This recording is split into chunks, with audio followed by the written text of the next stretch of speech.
Good afternoon to our listeners on Parliament Radio 105.5 FM, our viewers on the Parliament channel, and those of you joining us on the World Wide Web via the Parliament's website, www.ttparliament.org, our YouTube channel, ParlView, and we're also streaming today off our Facebook page, facebook.com/ttparliament. We welcome you to today's sitting of the House of Representatives. There are some 45 papers to be laid today, 4 reports to be presented. There are 3 urgent questions and 3 questions which qualify for oral answer. Some 2 bills are expected to be introduced, and on the agenda today, the debate is expected to commence on the Finance Number 3 Bill 2016. This bill, of course, would have already made its way through the House of Representatives. So, we just have about 15 seconds before today's proceedings begin. I invite you to stay with us here on Parliament Radio 105.5 FM and the Parliament channel as we bring you live coverage of today's sitting of the Senate. The Honourable the President. We welcome you to the 6th sitting of the Senate in the 2nd session of the 11th Parliament that takes place on Monday, December 19th, 2016.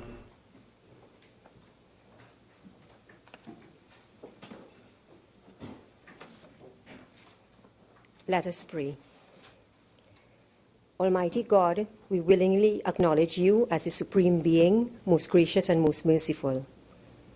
Look down, we beseech you, on us who are members of this Senate, and deign to assist us in the duties that we have to perform on behalf of our beloved country of Trinidad and Tobago. Open our eyes to see the truth, and help us to accept it with all its implications into our lives. Direct us, O Lord, in our deliberations, so that setting aside private interests, unwholesome prejudices, and personal affections, we may treat all matters set before us with honesty, courage, and conviction. Through all we say and do in this Senate, may we give glory and honor to your holy name, inspire confidence in our fellow citizens, and make a positive contribution to the peace and prosperity of our nation. Amen.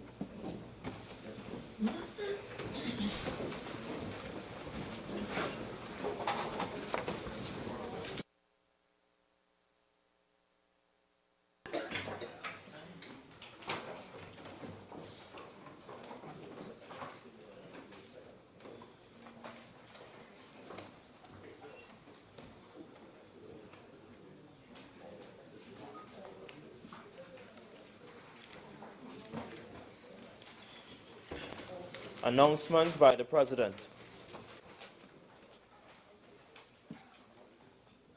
Honourable Senators, I have granted leave of absence to Senator the Honourable Franklin Khan, Senator Khadija Amin, and Senator Daniel Solomon, who are out of the country.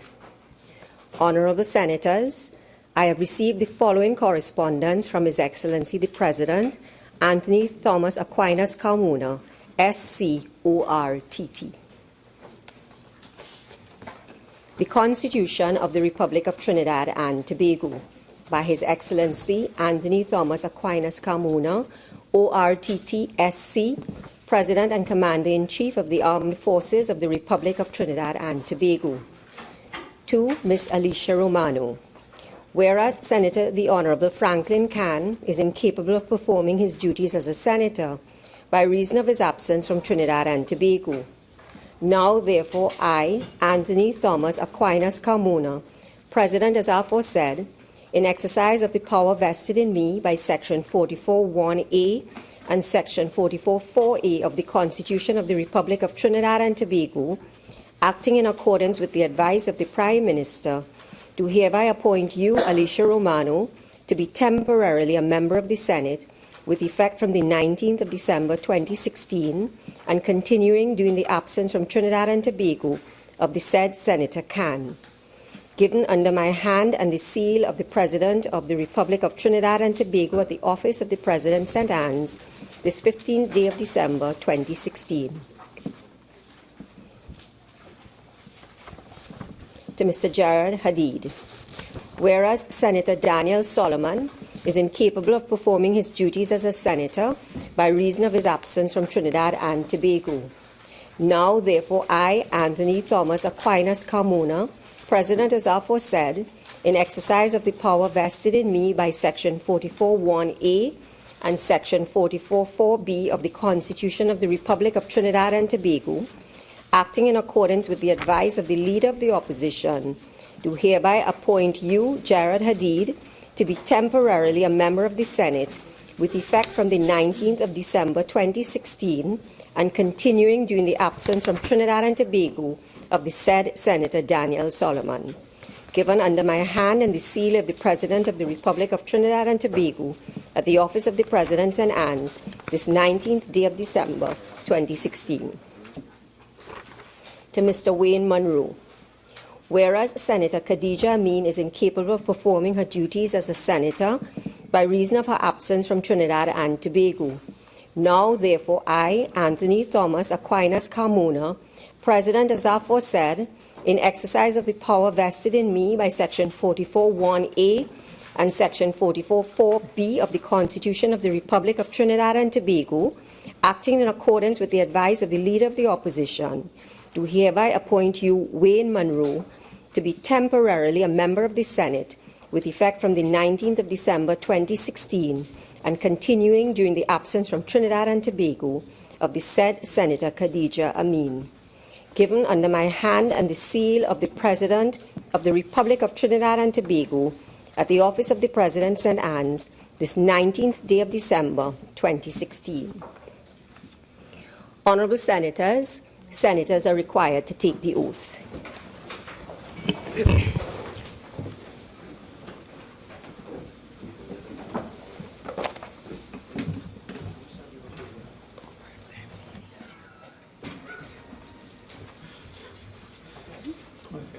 I, Alicia Romano, having been appointed a Member of Parliament, do swear by Almighty God that I bear true faith and allegiance to Trinidad and Tobago, will uphold the Constitution and the law, and will conscientiously and impartially discharge the responsibilities to the people of Trinidad and Tobago upon which I am about to enter.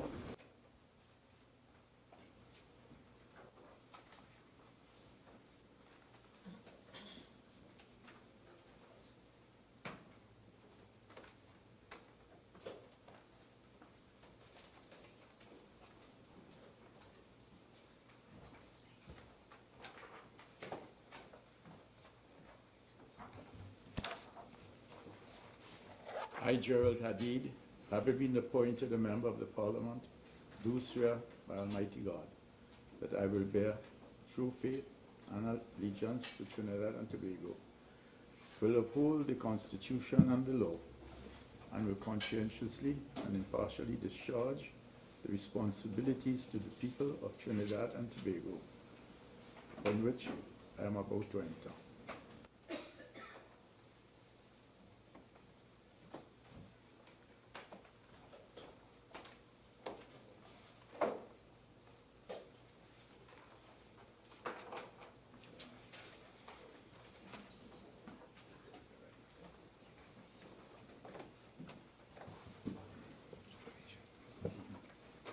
I, Wayne Monroe, having been appointed a Member of Parliament, do solemnly affirm that I will bear true faith and allegiance to Trinidad and Tobago, will uphold the Constitution and the law, and will conscientiously and impartially discharge the responsibilities to the people of Trinidad and Tobago, upon which I am about to enter.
orders brought from the House of Representatives, petitions, papers.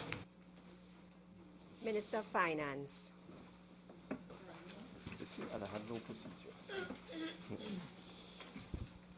Madam President, I have the honor to lay on the table the following papers as listed on the order paper and supplemental order paper in my name.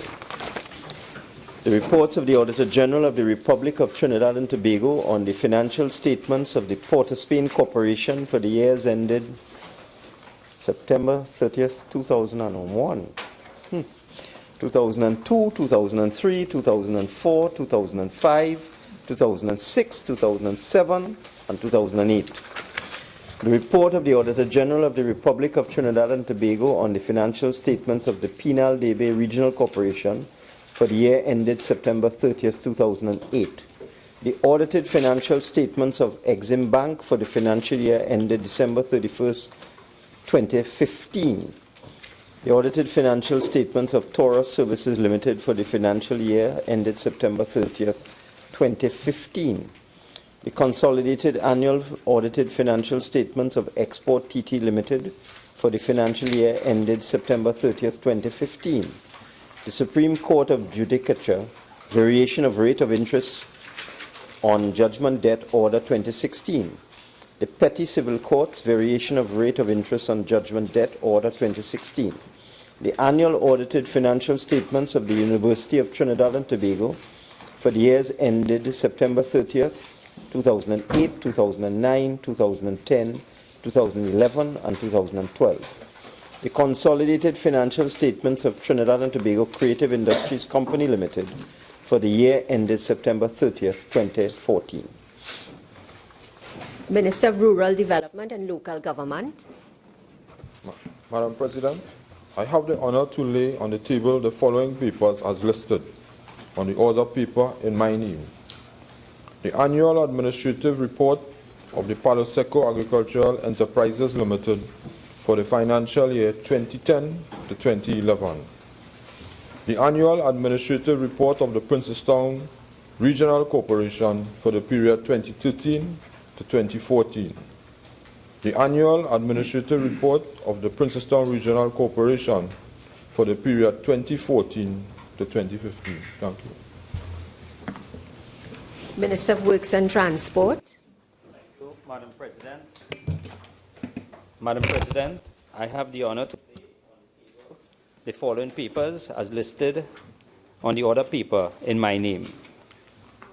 The Civil Aviation Operations Amendment Regulation 2016, the Civil Aviation Air Operators Certification and Administration Regulation 2016, the Civil Aviation Registration and Markings Regulations 2016, the Civil Aviation Airworthiness Amendment Regulation 2016, the Civil Aviation Instrument and Equipment Regulations 2016, the Civil Aviation Foreign Operator Amendment Regulations 2016, the Civil Aviation Charges for Air Navigation Services Amendment Regulation 2016, the Civil Aviation Aircraft Accident and Incident Investigation Regulation 2016, the Civil Aviation Air Navigation Service Amendment Regulation 2016, the Civil Aviation Economic Regulation 2016, the Civil Aviation Unmanned Aircraft System Regulation 2016.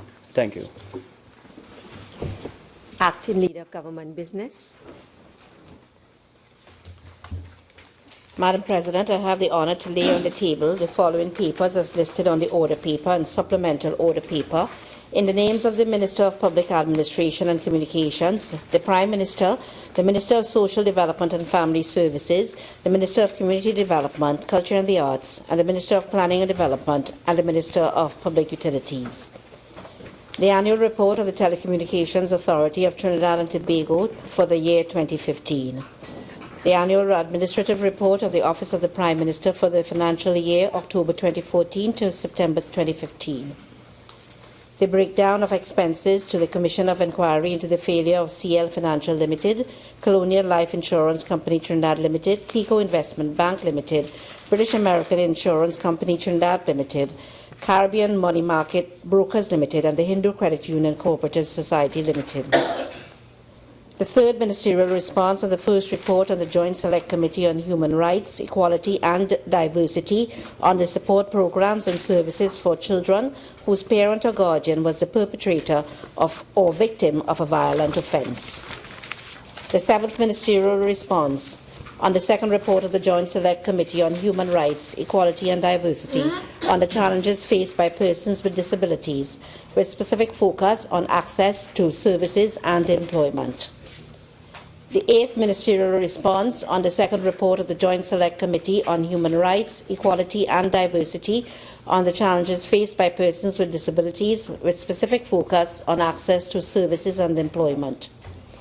The annual administrative report of the Ministry of National Diversity and Social Integration for the fiscal year 2013 to 2014. The annual administrative report of the East Port of Spain Development Company Limited for the years 2013 and 2014. The annual administrative report of the Ministry of Public Utilities for the fiscal year 2015. Mr. Vice President. Madam President, I have the honor to lay on the table the following papers listed on the order paper in my name. The 38th Annual Report of the Ombudsman for the period January 2015 to December 2015. Reports from committees. Senator Creese. Madam President, I have the honor to present the following report as listed on the order paper in my name.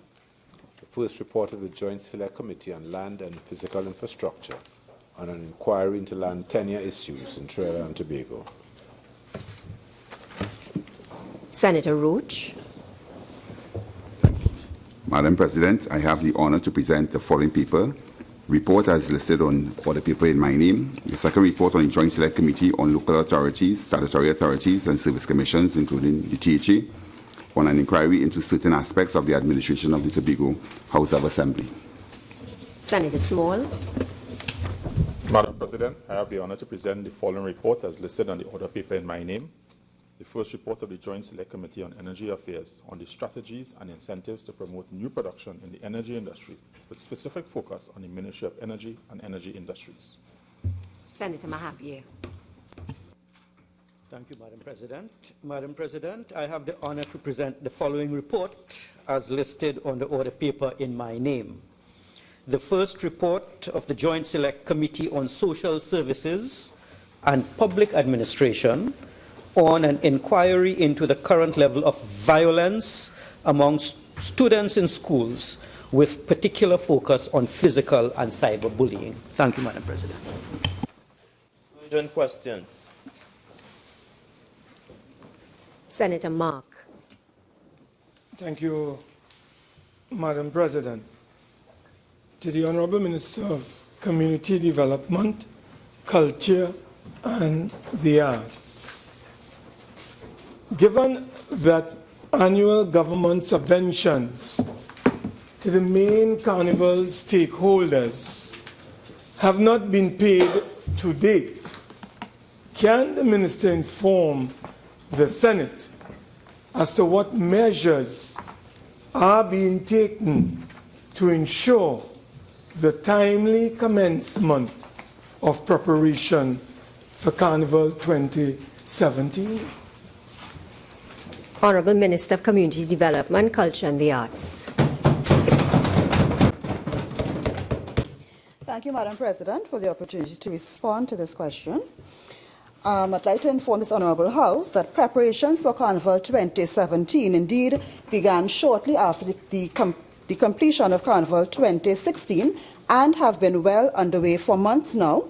And so the question is asking about the timely commencement, and in fact, the commencement has been quite timely, and it's been going on contrary to the wording of the question. Members may have noticed booths already going up around the Savannah, vending booths, tenders for infrastructure, security, etc. are already out, and some have been awarded already in terms of contracts. The question speaks to main carnival stakeholders, which I assume would be the special interest groups, referring to TUCO, Pan Trinbago, and NCBA, who sit on the board of the NCC. The payment for these groups is always in tranches, Madam President, and in fact, the information I have from the NCC speaks to the inaccuracy of the question itself with respect to no payments being made to date. I am in possession of documents from the NCC indicating that TUCO has received to date for 2017 $1,529,930. Pan Trinbago, $7,109,240, and NCBA, $333,722. So, Madam President, the preparations have been made, have been ongoing, and payments have been made to all the main carnival stakeholders. Senator Mark. May I inquire through you, Madam President, as to the quantum of subventions allocated to the main stakeholders, and when would that completion of the convention, the subventions rather, be had? Honourable Minister. Madam President, the question seems a little bit broad in terms of a supplemental. However, I would state that the groups are being facilitated with respect to the prizes being paid directly by the NCC, supplies being paid directly by the NCC, and infrastructure and so on being applied and supplied by the NCC.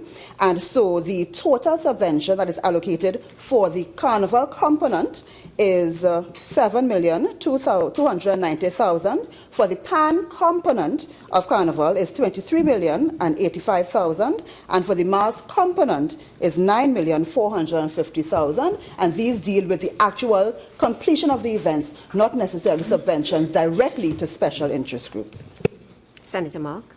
Madam President, through you again, could the Honourable Minister indicate to this Honourable Parliament, Senate, when would these payments that you mentioned to TUCO, the National Carnival Band Leaders Association, and Pan Trinbago, the $1 million that you said you gave to TUCO and the rest, when were these payments made? Could you give us a date when these payments were made, please? Minister. Madam Speaker, I do not have in my possession all of the dates that refer to the different payments, because these payments are accumulation of payments made over time. However, just last week, payments were made directly out of the allocation given to PAN to the different groups. Single PAN, 70 single PAN bands received monies, 60 small conventional bands, 29 medium conventional bands, 19 large conventional bands received money as of last week, and therefore this is the correct timing for them, as is usual, for them to begin and to continue their preparation for Carnival 2017. Senator Mark.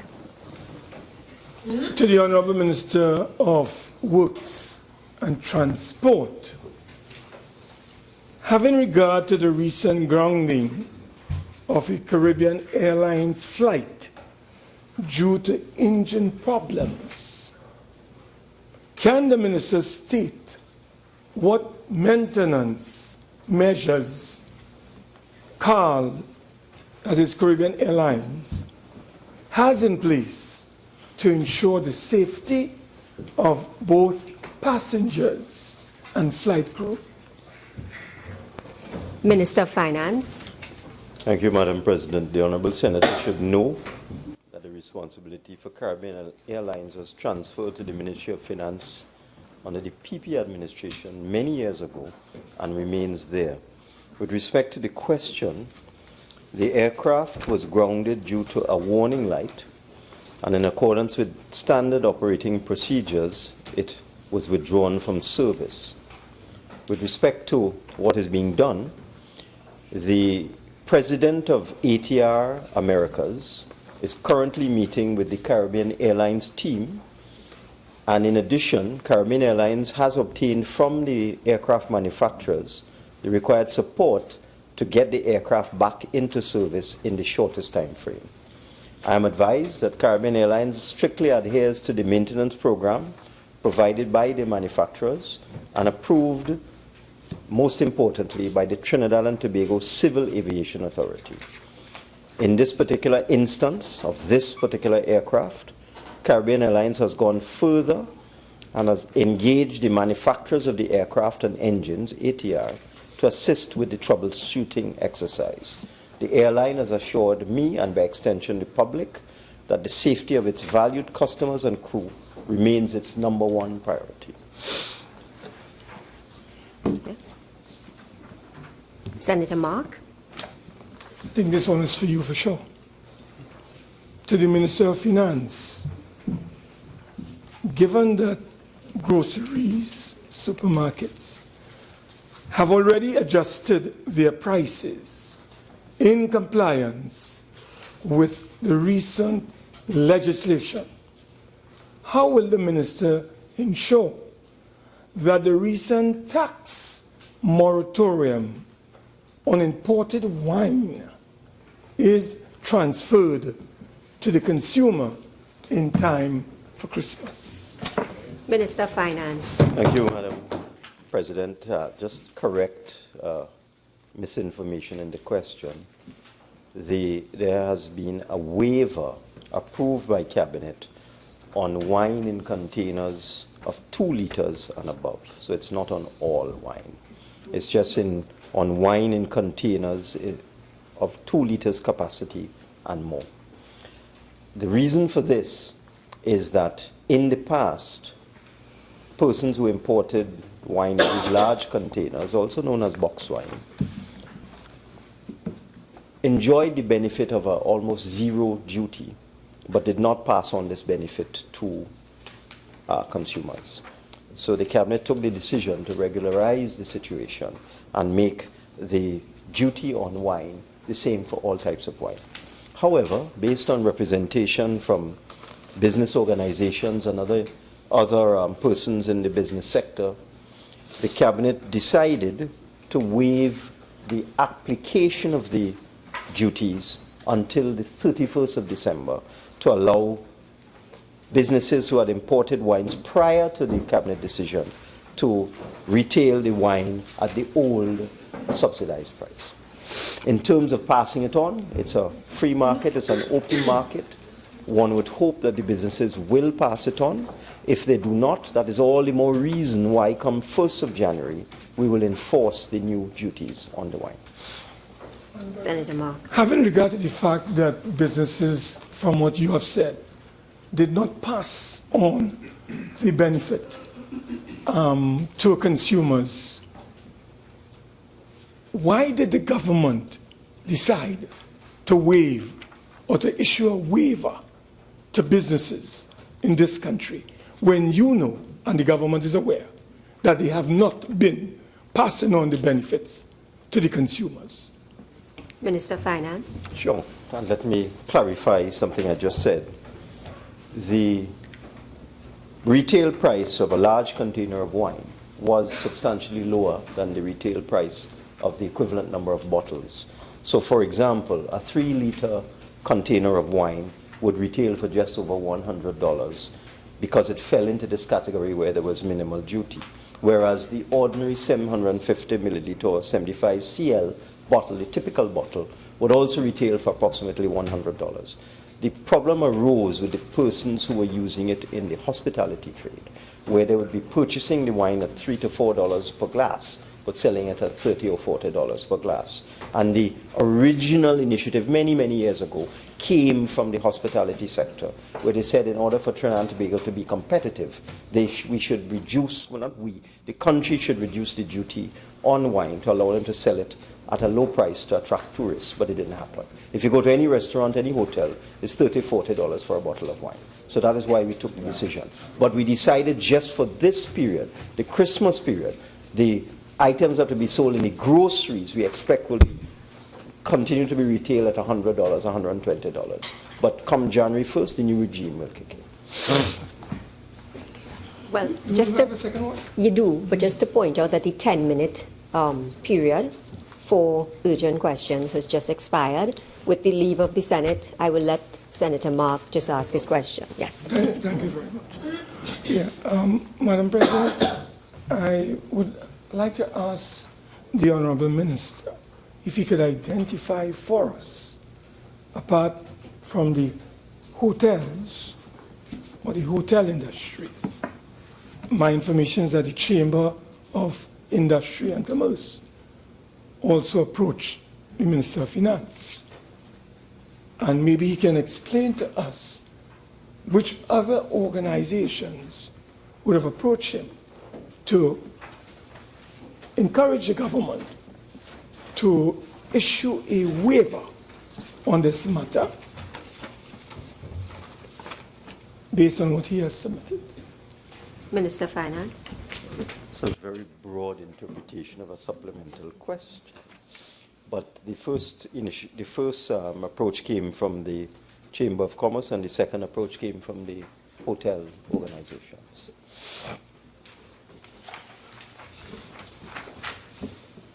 Questions on notice, questions for oral answer. Yes. Acting Leader of Government Business. We're pleased to say that all 3 oral questions will be answered. However, with regard to written question number 7, it's not yet ready, and I'd like to ask for a deferral of 14 days.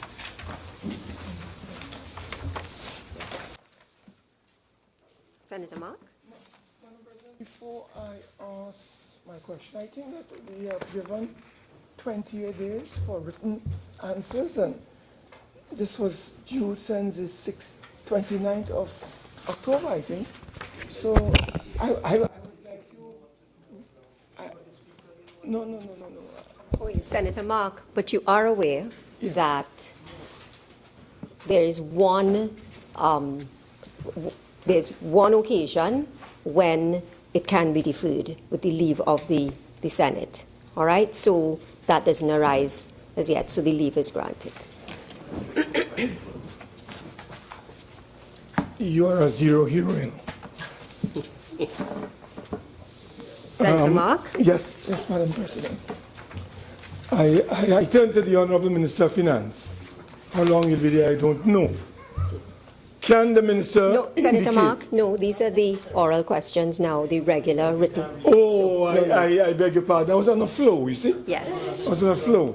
Anyway, thank you very much, and so on. No further disturbance from you, sir? No, sir. Question number 6 to the distinguished Honourable Minister of Finance. Minister of Finance.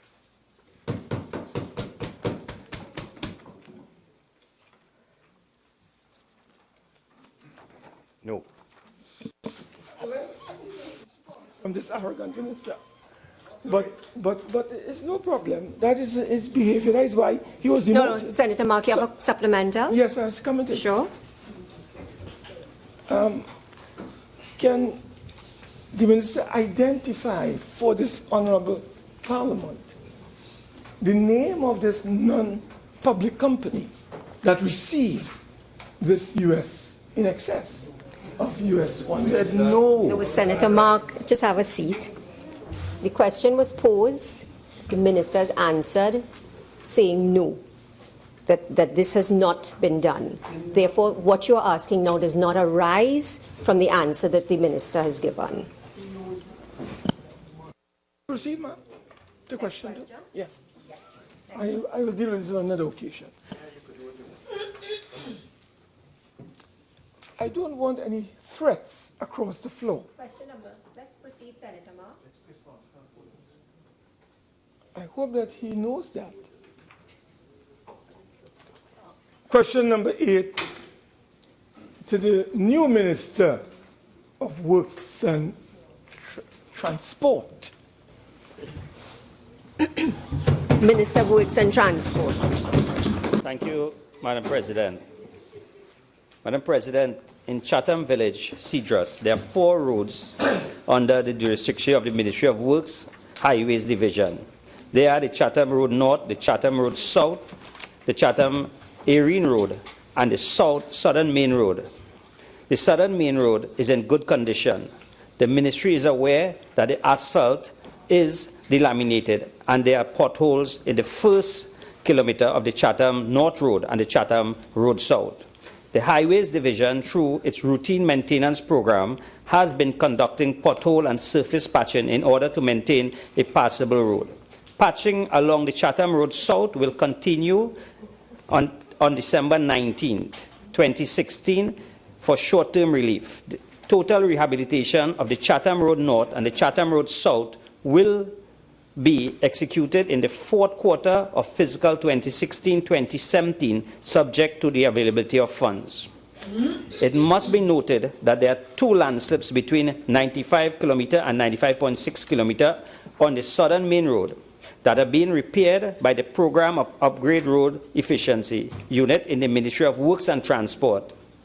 The first landslip is in the process of repair and is expected to be completed by the end of February 2017.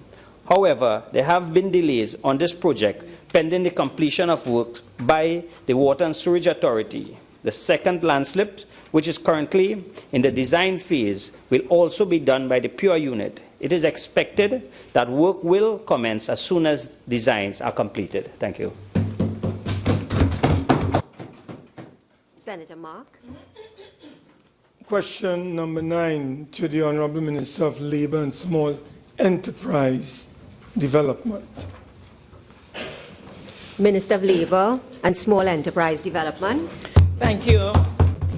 Thank you very much, Madam President, for the opportunity to respond to Senator Weidmark's question. This government, Madam President, remains deeply concerned about the number of reported cases of retrenchment and the job losses in Trinidad and Tobago, including the payment of severance benefits to eligible workers. Specifically, Madam President, the Minister of Labour and Small Enterprise Development received a notice from OAS Constructura, also called OAS, in March 2016 of the termination of the services of 879 workers due to reasons of redundancy attributed to the cessation of Sir Solomon Buchoy Highway, the extension to Point 14 project. The company stated in its correspondence that, and I quote, severance benefits due and owing to each worker shall be paid within 30 days of the termination notice, that is on or before May 25, 2016, close quotation. Madam President, following this, in a letter to the Minister dated 1st of June 2016, the Oilfield Workers Trade Union advised that the company, in its letter to the union dated May 23, 2016, informed the union of its inability to make outstanding payments due to workers, inclusion of severance payments, and requested the intervention of the Minister of Labour and Small Enterprise Development. However, the matter between OAS and the union is currently before the Industrial Court of Trinidad and Tobago, and it is thus currently outside the remit of the Minister of Labour and Small Enterprise Development. Madam President, it is to be noted that the workers have asked for their payment to be made out of monies recovered by NITCO from OAS. However, this is a complex matter since there is no privity of contract or nexus between NITCO and the workers, since they were not employed by NITCO.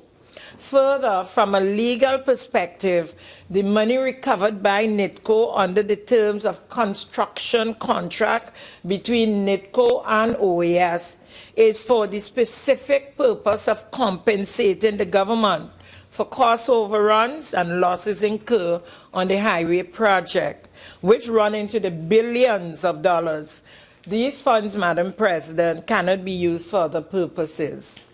Notwithstanding this fact, the Minister of Labour and Small Enterprise Development is committed to continuing working with all parties involved, that is, OAS Constructura and OWTU, to seek to find a suitable settlement of this issue. Thank you, Madam President. Senator Mark. Madam President, could the Honourable Minister indicate, in light of the growing trend by employers to retrench and not honor severance payments, whether the minister is contemplating the establishment of a severance fund that would compel employers to place into that fund workers' severance, so in the event of a shutdown of operations, the workers will not suffer. Is the minister and the government contemplating measures to prevent such an occurrence as happened with those workers? Honourable Minister. Madam President, this government is committed to taking all and any steps necessary to offer workers of Trinidad and Tobago the level of protection required under such circumstances. Madam President, through you again to the Honourable Minister. Madam President, could the Honourable Minister indicate to this House when can we expect the Retrenchment and Severance Benefits Act, new revised Retrenchment and Severance Benefits Act, to be tabled in this Honourable Parliament to deal with this growing problem confronting workers in this country? Minister. Madam President, as my good friend would be aware, because I reported that previously to this House, there was a consultation on the Retrenchment and Severance Benefits Act. As a matter of fact, the officials at the ministry and the stakeholders and myself, we fast-forwarded the consultation, which was held earlier this year. A time frame was established for the stakeholders to have another bite of the cherry by submitting written comments. Following that, acting on the advice of the International Labour Organization, a working group was appointed by the minister consisting of the business stakeholders and the trade unions under the chairpersonship of our senior legal officer at the Ministry of Labour and Small Enterprise Development.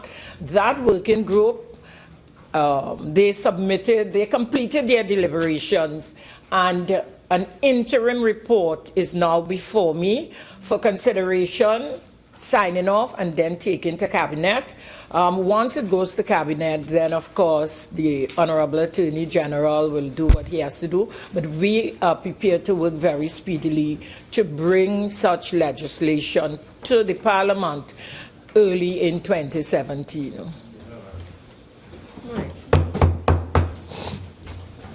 Request for leave to move the adjournment of the Senate on definite matters of urgent public importance, statements by ministers or parliamentary secretaries, personal explanations, introduction of bills. 1. The miscellaneous provisions Marriage Bill 2016 in the name of the Attorney General. 2. On the supplemental order paper, the Public Procurement and Disposal of Public Property Amendment Bill 2016 in the name of the Minister of Finance. Motions relating to the business or sittings of the Senate and moved by a minister. Acting Leader of Government Business. Madam President, I beg to move the following motion. Be it resolved that the Senate agree to the following appointments. On the Joint Select Committee on Human Rights, Equality and Diversity, Mr. Kazim Hussain in lieu of Ms. Sarah Boudou. On the Joint Select Committee on Land and Physical Infrastructure, Mr. Nigel De Freitas in lieu of Mr. Rohan Sinanan. On the Joint Select Committee on Energy Affairs, Mr. Kazim Hussain in lieu of Mr. Franklin Khan. On the Joint Select Committee on National Security, Mr. Paul Richards in lieu of Mr. Torel Shrikisoon. On the Joint Select Committee on Parliamentary Broadcasting, Mr. Torel Shrikisoon in lieu of Mr. Paul Richards. On the Public Accounts Committee, Ms. Jennifer Raffoul in lieu of Dr. Danica Mahabir. On the Joint Select Committee on Human Rights, Equality and Diversity, Dr. Danica Mahabir in lieu of Ms. Jennifer Raffoul. On the Joint Select Committee on Foreign Affairs, Ms. Melissa Ramkisoon in lieu of Dr. Danica Mahabir. And on the Public Administration and Appropriations Committee, Dr. Danisha Mahabir in lieu of Ms. Melissa Ramkisoon. Honourable members, the question is that, be it resolved that this Senate agree to the following appointments. On the Joint Select Committee on Human Rights, Equality and Diversity, Mr. Kazim Hussain in lieu of Ms. Sarah Boudou. On the Joint Select Committee on Land and Physical Infrastructure, Mr. Nigel De Freitas in lieu of Mr. Rohan Sinanan. On the Joint Select Committee on Energy Affairs, Mr. Kazim Hussain in lieu of Mr. Franklin Khan. On the Joint Select Committee on National Security, Mr. Paul Richards in lieu of Mr. Torel Shriki-Soon. On the Joint Select Committee on Parliamentary Broadcasting, Mr. Torel Shriki-Soon in lieu of Mr. Paul Richards. On the Public Accounts Committee, Ms. Jennifer Rafool in lieu of Dr. Danishwar Mahabir. On the Joint Select Committee on Human Rights, Equality and Diversity, Dr. Danishwar Mahabir in lieu of Ms. Jennifer Rafool. On the Joint Select Committee on Foreign Affairs, Ms. Melissa Ramkisoon in lieu of Dr. Danishwar Mahabir.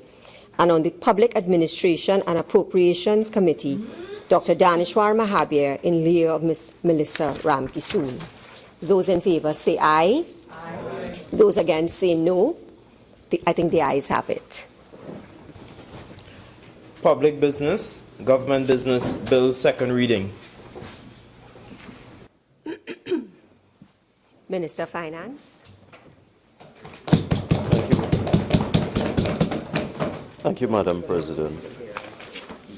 I beg to move that a bill entitled An Act to Provide for the Variation of Certain Duties and Taxes and to introduce provisions of a fiscal nature and for related matters be now read a second time. Madam President, the bill before the Senate, the Finance Bill number 3, deals with essentially three matters. The first matter, as indicated in the explanatory note, is adjustment to current provisions for government savings bonds to increase the total value of bonds which can be issued by the minister from the current limit of $300 million to $2 billion, and also to introduce a new type of bond called the National Savings Bond. This would have been part 2 of the bill. The next two parts deal with the same thing. They introduce a 2-tier marginal rate of tax.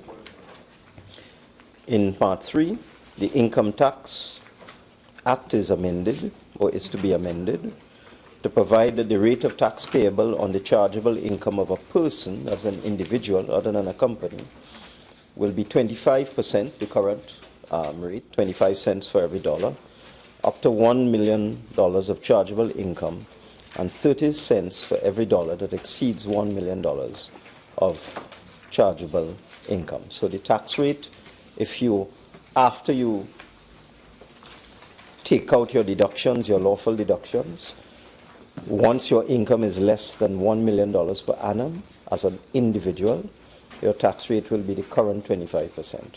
If after that calculation is done, your chargeable income exceeds $1 million per annum, then for every dollar that exceeds the $1 million, there's an additional 5%, taking the tax rate up to 30%. The same is done in Part 4 with the corporation tax amendment, which does the identical thing for companies, where if their chargeable profits are below $1 million per annum, the tax rate will be 25%, and if their chargeable profits are in excess of $1 million per annum, the tax rate would be an additional 5% on every dollar above that $1 million of chargeable profit. And the final part of the bill is required to introduce a new tax called the online purchase tax, which is designed to control foreign exchange outflows in the first instance, and also to raise some revenue. The online purchase tax is being charged as we speak at a rate of 7% on the value of the good. And let me do some further explanation, Madam President. In our legal system, there is a device called the Provisional Collection of Taxes Order. When one looks at the laws, one sees that the Provisional Collection of Taxes Order must be published during the debate on the appropriation bill. So before the debate is completed in this particular case in the Senate, the Provisional Collection of Taxes must be published. It must flow from the measures that are being discussed and form part of the appropriation. There is no opportunity after the bill is passed and assented to and becomes an act for Provisional Collection of Taxes Order to be published. And governments for the last 50-odd years have used the Provisional Collection of Taxes Order to impose new taxes or to vary, increase, very rarely decrease, although we did it with value-added tax. Tax is that exist. So that when the appropriation bill was laid in this House on the 30th of September and subsequently passed, but laid in the other place on the 30th of September 2016 and subsequently debated and passed by both houses by the end of October, during that period, the Provisional Collection of Taxes Order was published. It was published on the 19th of October. It allowed for, among other things, the immediate collection of taxes imposed on goods purchased via the internet, which is a new tax, and some other things. Now, if you go into the law, the Provisional Collection of Taxes Act, at Section 3.2, provides that where a new tax, where the tax is a new imposition, it's a new tax, the order has life for a period of 4 months from the date of publication, after which it will have no effect. So that the Provisional Collection of Taxes Order, 19th of October, allows the online tax to be collected for up to a period of 4 years, until and unless, 4 months, until and unless a bill is brought to Parliament and is made into an act, which is in fact the bill before us today. Notwithstanding the Provisional Collection of Taxes Act itself, Section 3.3 indicates that the order shall cease to have effect when an act comes into operation imposing with or without modification such tax. So that we are way in advance of the 4 months time limit. That would have put us into sometime into February next year, February 18th or something like that. So we are way in advance. I could have come next year, but what would have happened, since the online tax is incorporated into the Finance Bill number 3, it would have affected other measures. And one of the very important measures is the collection of what is colloquially known as the millionaire tax, which we would like to collect from the 1st of January 2017, which is what I indicated in the budget statement, and that date is the basis of our estimates of the quantum of tax we will collect from this so-called millionaire tax. So rather than wait until January or February to come with the bill in this place, we have already passed it in the House of Representatives, it was appropriate to come to this Senate before the 31st of December so that the millionaire tax could be collected could be collected from the 1st of January. So that is why I'm here taking up some of your Christmas time. I could have left it, but we're talking about $500 million. We're talking about over $1 million a day. So if I had left it until the 15th or 20th of January, we could have lost $20 to $30 million in revenue, which is something that we desperately need at this point in time. Now, to go through the bill itself, Clause 1 is self-explanatory. It's a short title. Clause 2 is a commencement provision giving different, actually just one date, the 1st of January 2017, for the effective date of the clauses dealing with the government savings bonds, the clauses dealing with the amendment to the Income Tax Act with respect to the millionaire tax, and the clause dealing with the amendment to the corporation tax. The other, the online purchase tax will take effect by way of the Act when this legislation is passed in the Senate and assented to by the President. But as I've already indicated, it's already in effect by virtue of another mechanism, the Provisional Collection of Taxes Order. So Clause 2 gives the commencement provision.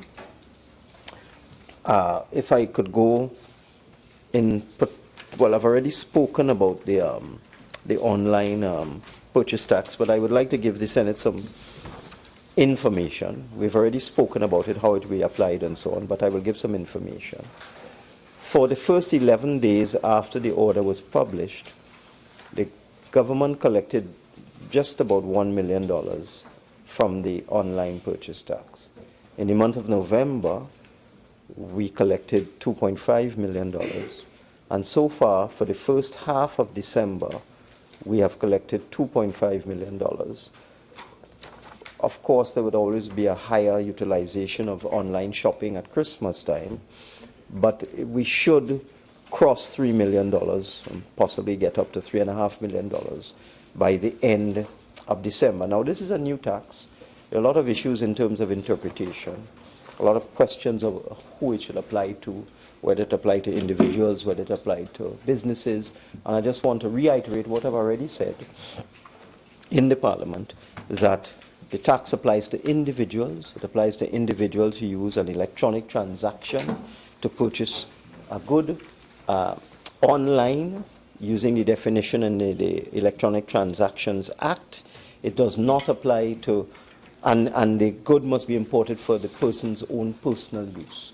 So it does not apply to small businesses or businesses that use air transportation to bring in items for distribution and resale. So it does not affect businesses. It's individuals buying consumer items online by way of an electronic transaction, importing these items for their own personal use. And it is being collected at the bonded warehouses in the same way that value-added tax has been collected for many, many years, and customs duty is being collected for many, many years. In fact, if you look at your invoice, I will confess that I do some online shopping from time to time. I just purchased an item that cost $20 US dollars, but I thought it was appropriate to do so. And I noticed on my invoice from the company, I saw value-added tax, customs duty, online tax printed on my invoice. I think it will take some time for people to get accustomed to the system. Of course, there's going to be attempts at avoidance. People will try to cheat. They will try to undervalue the good to avoid paying the taxes.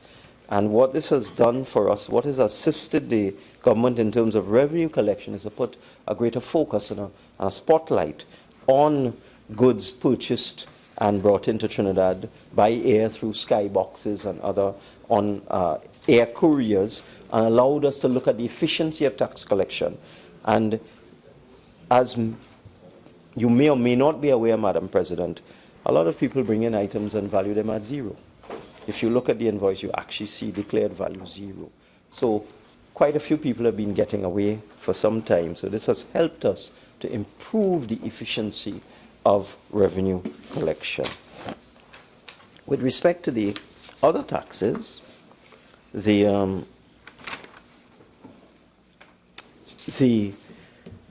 rationale behind taxing the wealthy, Senator Hadid. Why do you refer to me?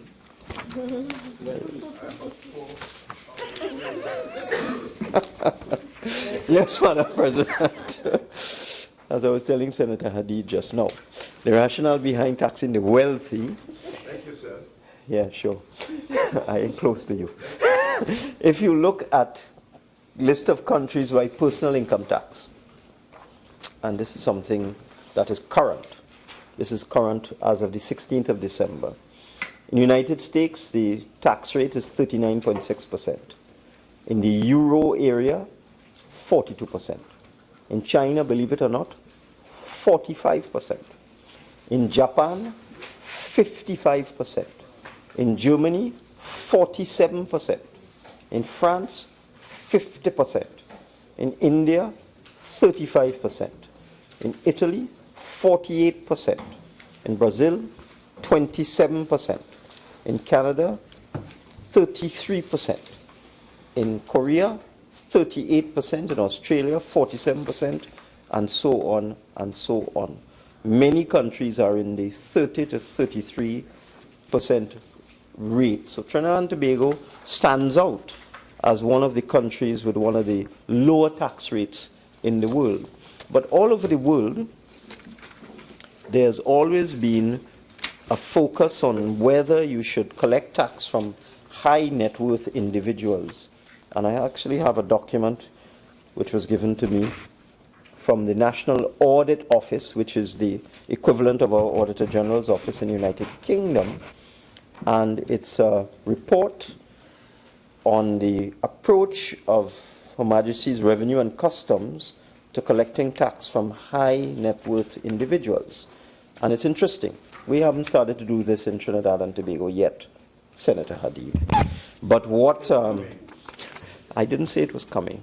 I'm just saying that the United Kingdom has noticed that in the UK, high net worth individuals avoid tax. They pay themselves very small salaries. They own multi-million-dollar businesses, and they pay themselves very small salaries, and they avoid tax. So what the Revenue and Customs in the United Kingdom is seeking to do is to focus on the people and the businesses it considers pose the greatest risk by not paying the correct amount of tax. And one such group is high net worth individuals who are the wealthiest people in the United Kingdom. They looked at approximately 6,500 high net worth individuals at the start of the 2016 fiscal year. And these are people who have a net worth of more than £20 million. And that is all the assets that they own, such as property, stocks, savings, etc. And they looked at what individuals do in terms of how much tax they pay, in terms of their net worth, and how much tax other people pay, people who are not considered to be very wealthy or high net worth individuals. And what they found is that these particular individuals, as I said, they avoid tax by using transfer of property and using other means in terms of transfer of assets and other non-cash transactions to avoid paying tax. So what they're doing in the UK is that they're going to be scrutinizing these people very, very carefully. Each one of them will be assigned a special customer relationship manager who will be auditing their affairs to see whether they are avoiding tax or whether they are cheating, and looking at the risks that come from these high net individuals. Now in Trinidad and Tobago, we are not doing that. I wouldn't even say yet. We're not doing that. But since we're in a difficult situation right now, we must spread the burden across as equitably as we can.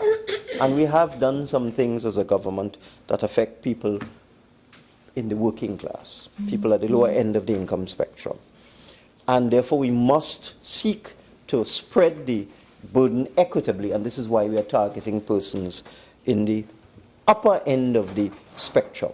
And I was quite surprised to learn that the estimate from the Board of Inland Revenue in terms of individuals, we're not talking companies now, individuals who have a income after deductions of in excess of $1 million per annum, which means they're earning $80,000 a month after deductions, that we could generate $80 million from these people just by adding 5% onto the additional income they earn over $1 million. So think about that, Madam President. Just think about that. It means that if you're generating $80 million, that means the tax base is 20 times that.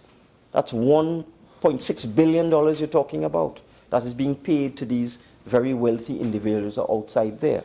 So that, and the companies is considerably more. My understanding is that we can generate over $500 million from companies that earn chargeable profits of over $1 million or more.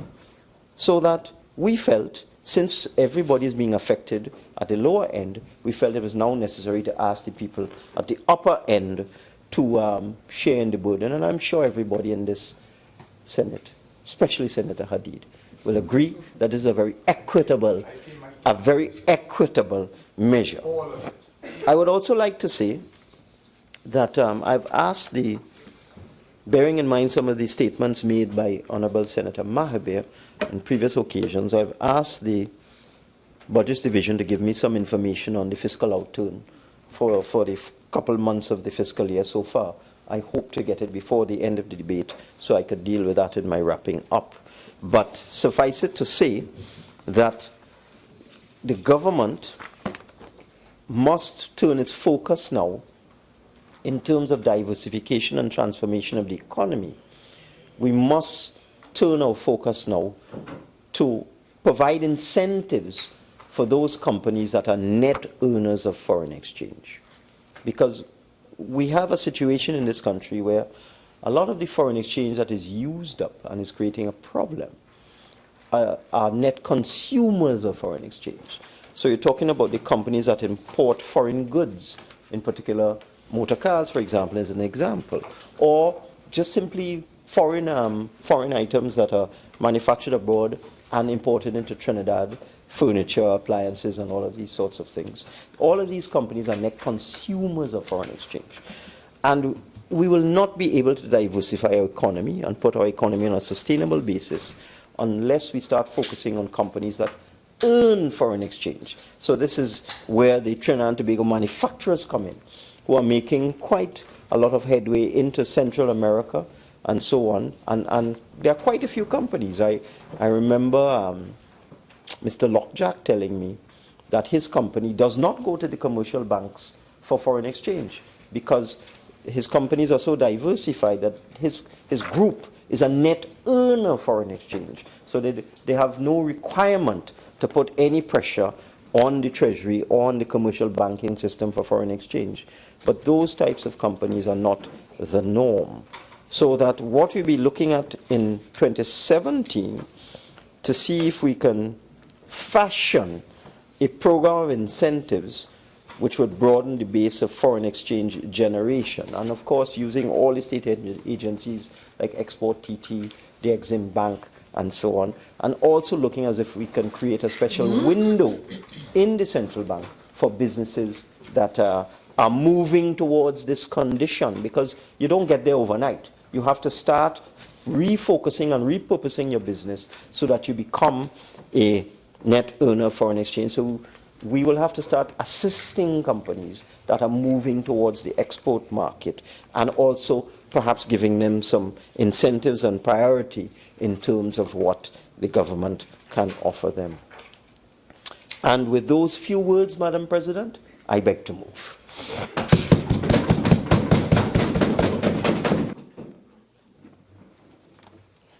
Honourable Senators, I shall now propose the question for debate. The question is that a bill entitled An Act to Provide for the Variation of Certain Duties and Taxes and to Introduce Provisions of a Fiscal Nature and for Related Matters be now read a second time. Senator Mark. Thank you very much.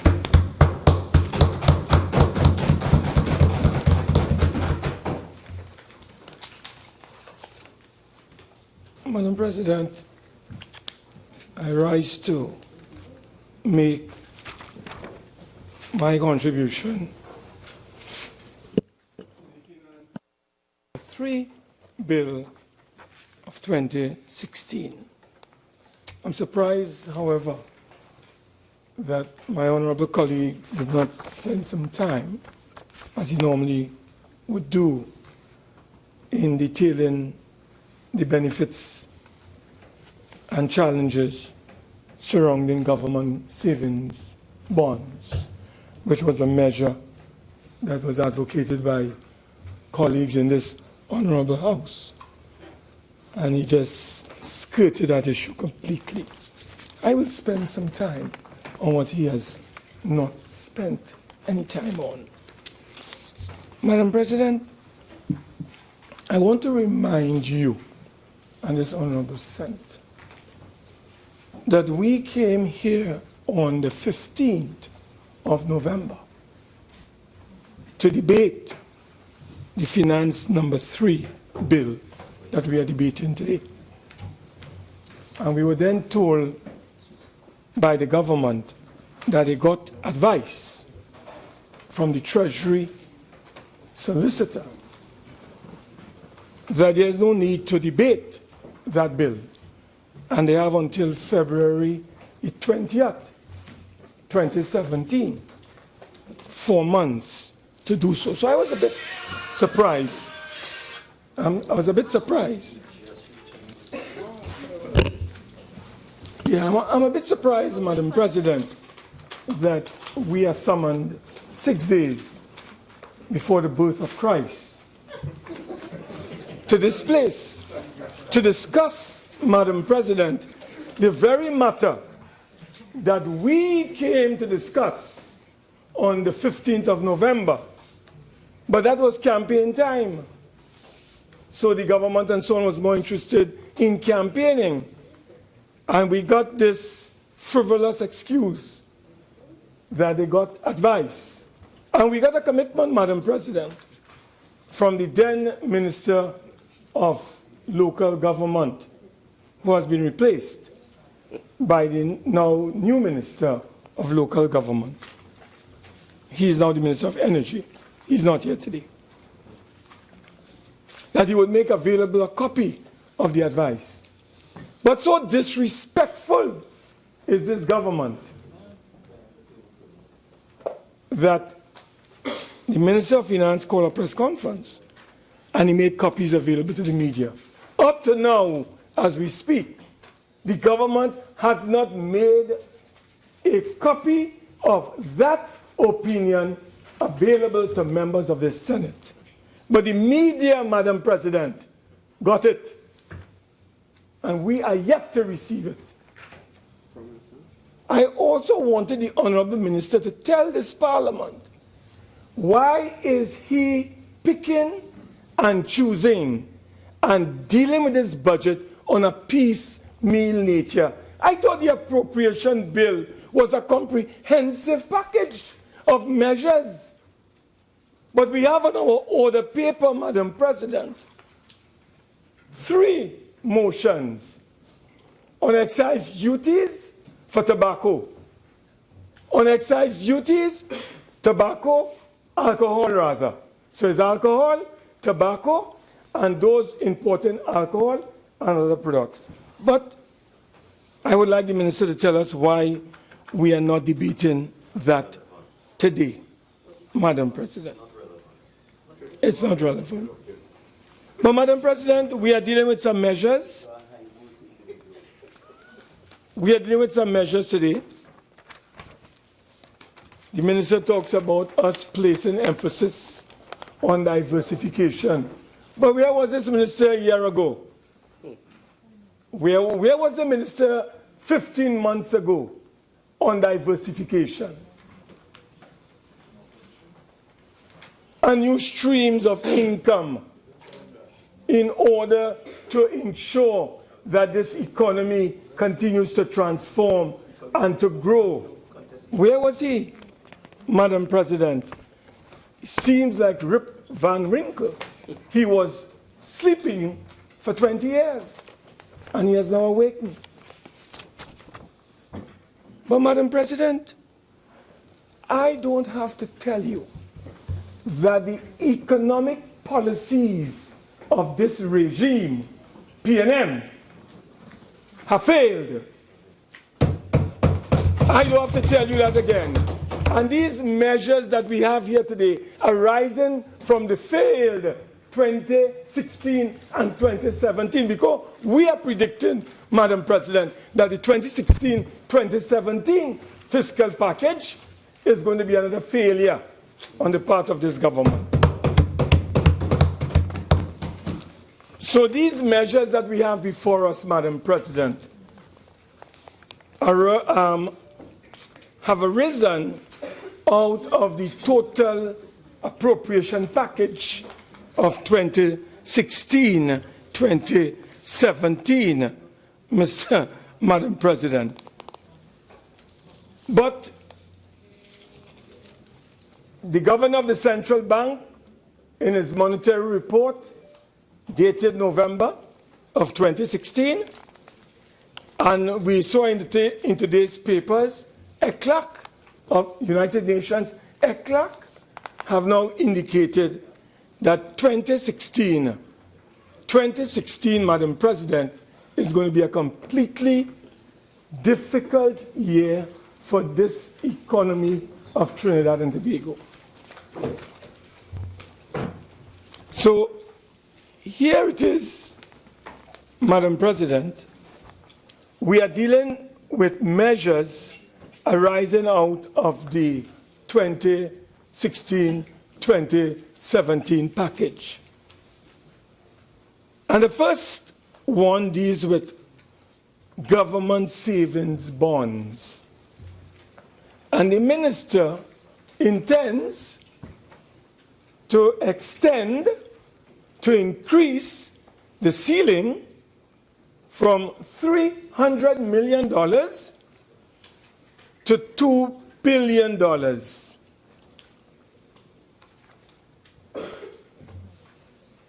Madam President, and this is supposed to take effect from the 1st of January 2017. This is to encourage, according to the minister, savings among the ordinary people and give them some interest, maybe 3.80%, 5%, depending on what the minister decides the prevailing interest rate would be for government savings bonds. But this said minister gave us an undertaking a short while ago that he has power under the Central Bank Act to rein in bankers who are having a field day on ordinary people in this country, where you get 0% literally on your savings, Madam President, at these commercial banks. And the amount of criminal fees that they impose on ordinary people. They charge you for savings, saving your own money. And Madam President, when you withdraw, they charge you for withdrawing your money. And we want to know what the Minister of Finance and his colleague at the Central Bank, the governor, are doing about this. But instead of facing the music and confronting these bankers who are ripping off this nation, making profits like it's going out of style. One recorded $1.2 billion in clear net profit, Madam President. Another one, $625 million. Another one, $760 million. And so they're continuing to just increase their profits, while small and medium-sized businesses in this country, Madam President, are experiencing challenges to grow and to develop. But you know what the minister has decided to do, Madam President? Take the easy road. So he has gone to raise government saving bonds, national savings, as they call them, national savings bonds. So that is to encourage small people to invest. But, Madam President, I want to tell you that whilst we would, whilst poor people would be able to get some interest on government national savings bonds in terms of a higher rate of interest. We want to advise the minister that it was just a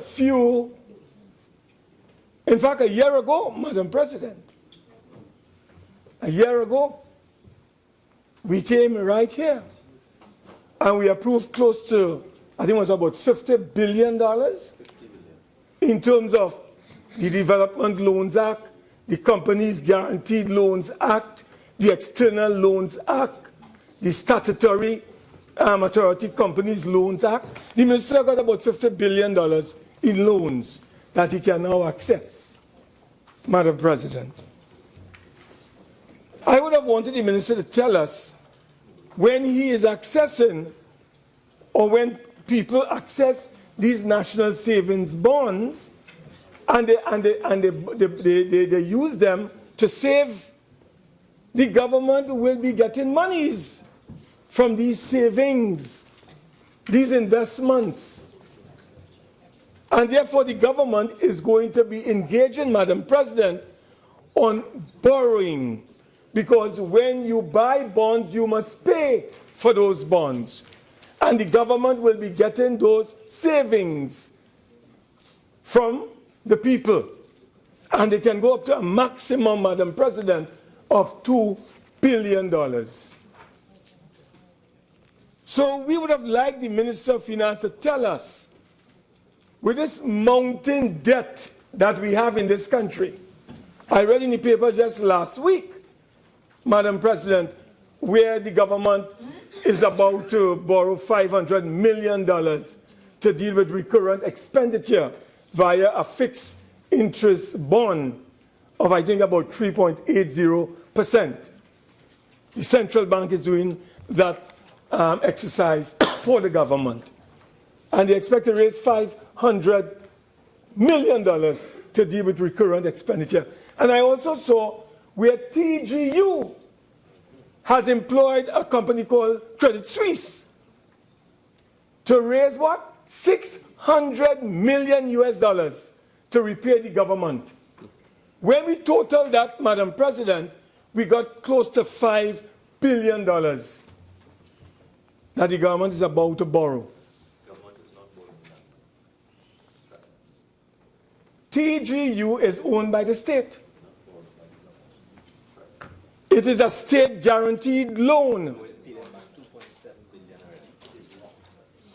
Madam President, what I am concerned about and what we are concerned about is the mounting debt. Apart from the deaths and the murders that we have in this country, I am concerned about the mounting debt in this country.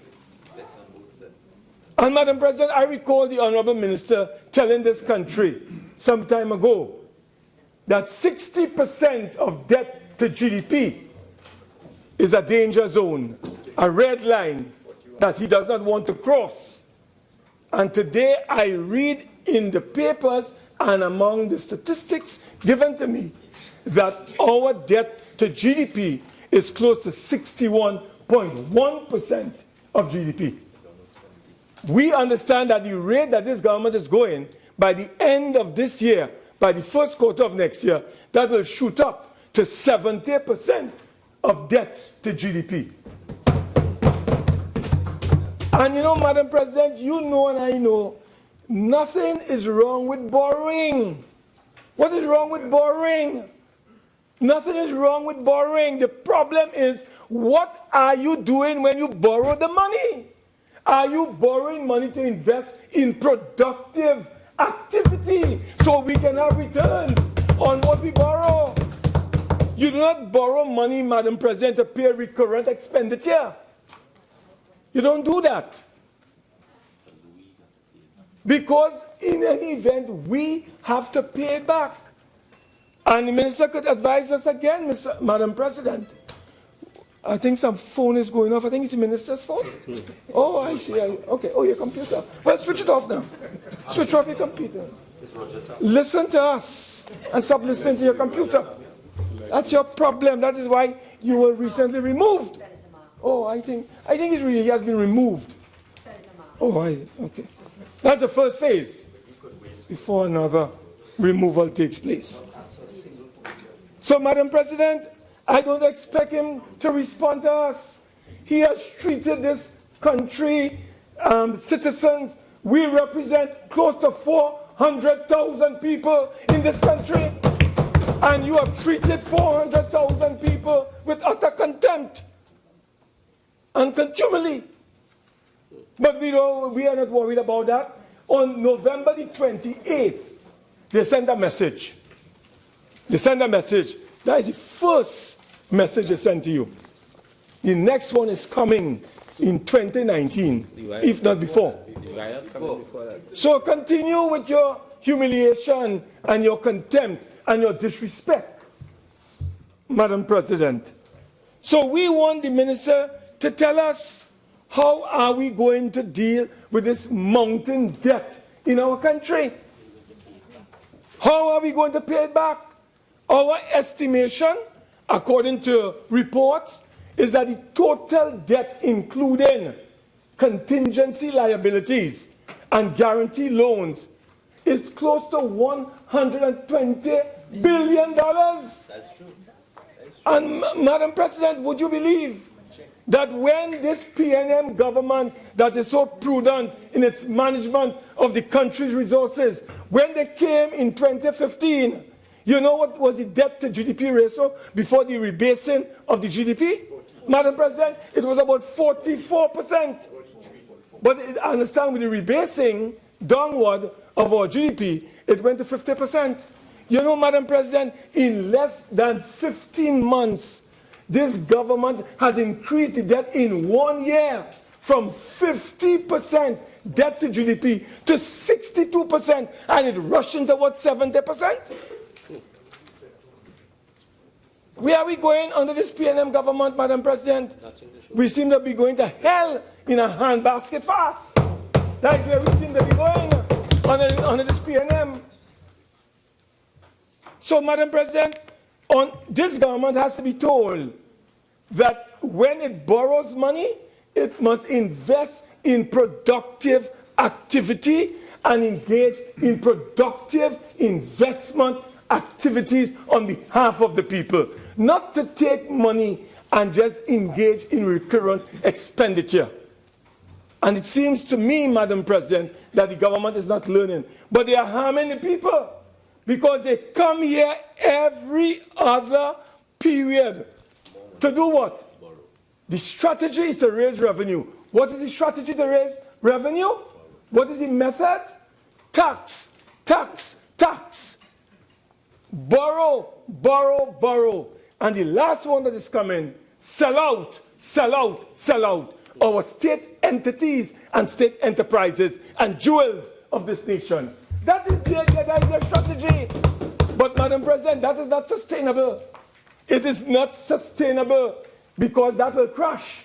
Because when you sell out all our state assets, Madam President, when you borrow and you reach 100% debt to GDP or above that, and you can't repay, Madam President, what is going to happen to us?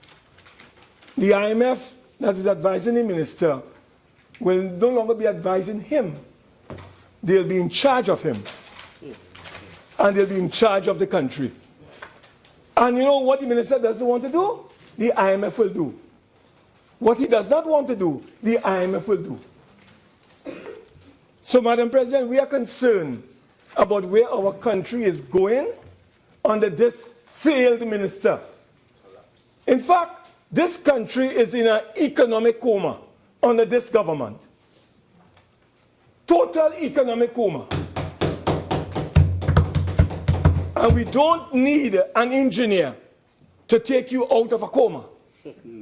That's the worst person you could put to take you out of a coma, an engineer in an economic coma. So, Madam President, where are we going? All we get from this government is old talk and promises, rewriting rules, hijacking corporations, summoning the permanent secretary, the CEO of one corporation to the local government ministry and telling them don't take charge. Let who take charge? The fellow who is illegally established now. But, Madam President, all these things are signs. You remember when Hitler came to power? He came to power legally. But they say in Germany, freedom is never taken away in one fell swoop. Madam President, it is taken away by degrees, by degrees, by degrees. And what the government of the PNM is doing is undermining democracy and this parliament, inch by inch, step by step, meter by meter. That is what they have been doing. And they specialize they have a talent. I don't know, I don't want to use the word. I heard the Attorney General giving himself license to use it in the other place. If I were to use it, you would stop me. But he had license to do it. Down there, I don't have license up here. Because we conduct our affairs differently.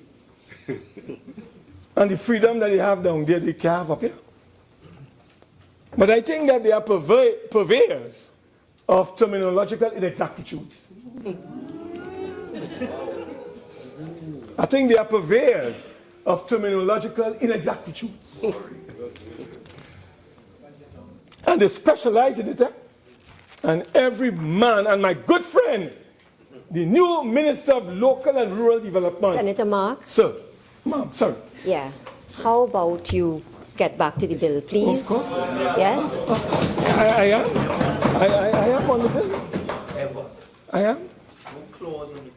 So we now go to another part of this piece of legislation before us. Besides the question, Madam President, of the government savings bonds, which, as I said, Madam President, we have problems, challenges with. So we go to the corporation tax and the what here now is a popular term, eh? The Minister of Finance, 000 hero. Okay? He now comes with a new term, millionaire tax. To do what? To save face. We know that the PNM is committed to a policy of advancing the interests of the super elite and big business in this country. And they could jump high, they could jump low. They have no interest in the ordinary people of this country. They are hurting the people and they are harming this economy. That is what they have been doing, Madam President. And I'll show you the charade and the hypocrisy of this regime in action.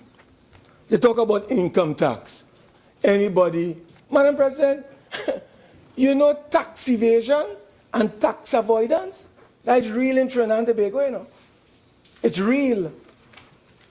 And when an economy is crashing at the rate and pace that ours is going down, where production is falling, even the ECLAC has to indicate to us, Madam President, that we, the national economy, will contract by 4.5% at the end of this fiscal year. When under the PP administration, it was 0.5, 0.4. This government now gone 4.5, close to 5%, Madam President. Madam President, and not only is the economy contracting at a very fast rate, Madam President, we also have unemployment, which the Minister of Labour talked about a short while ago. Unemployment is rising in this country. Close to 30,000 people have been laid off in this country. And even the ministers are aware of the figures.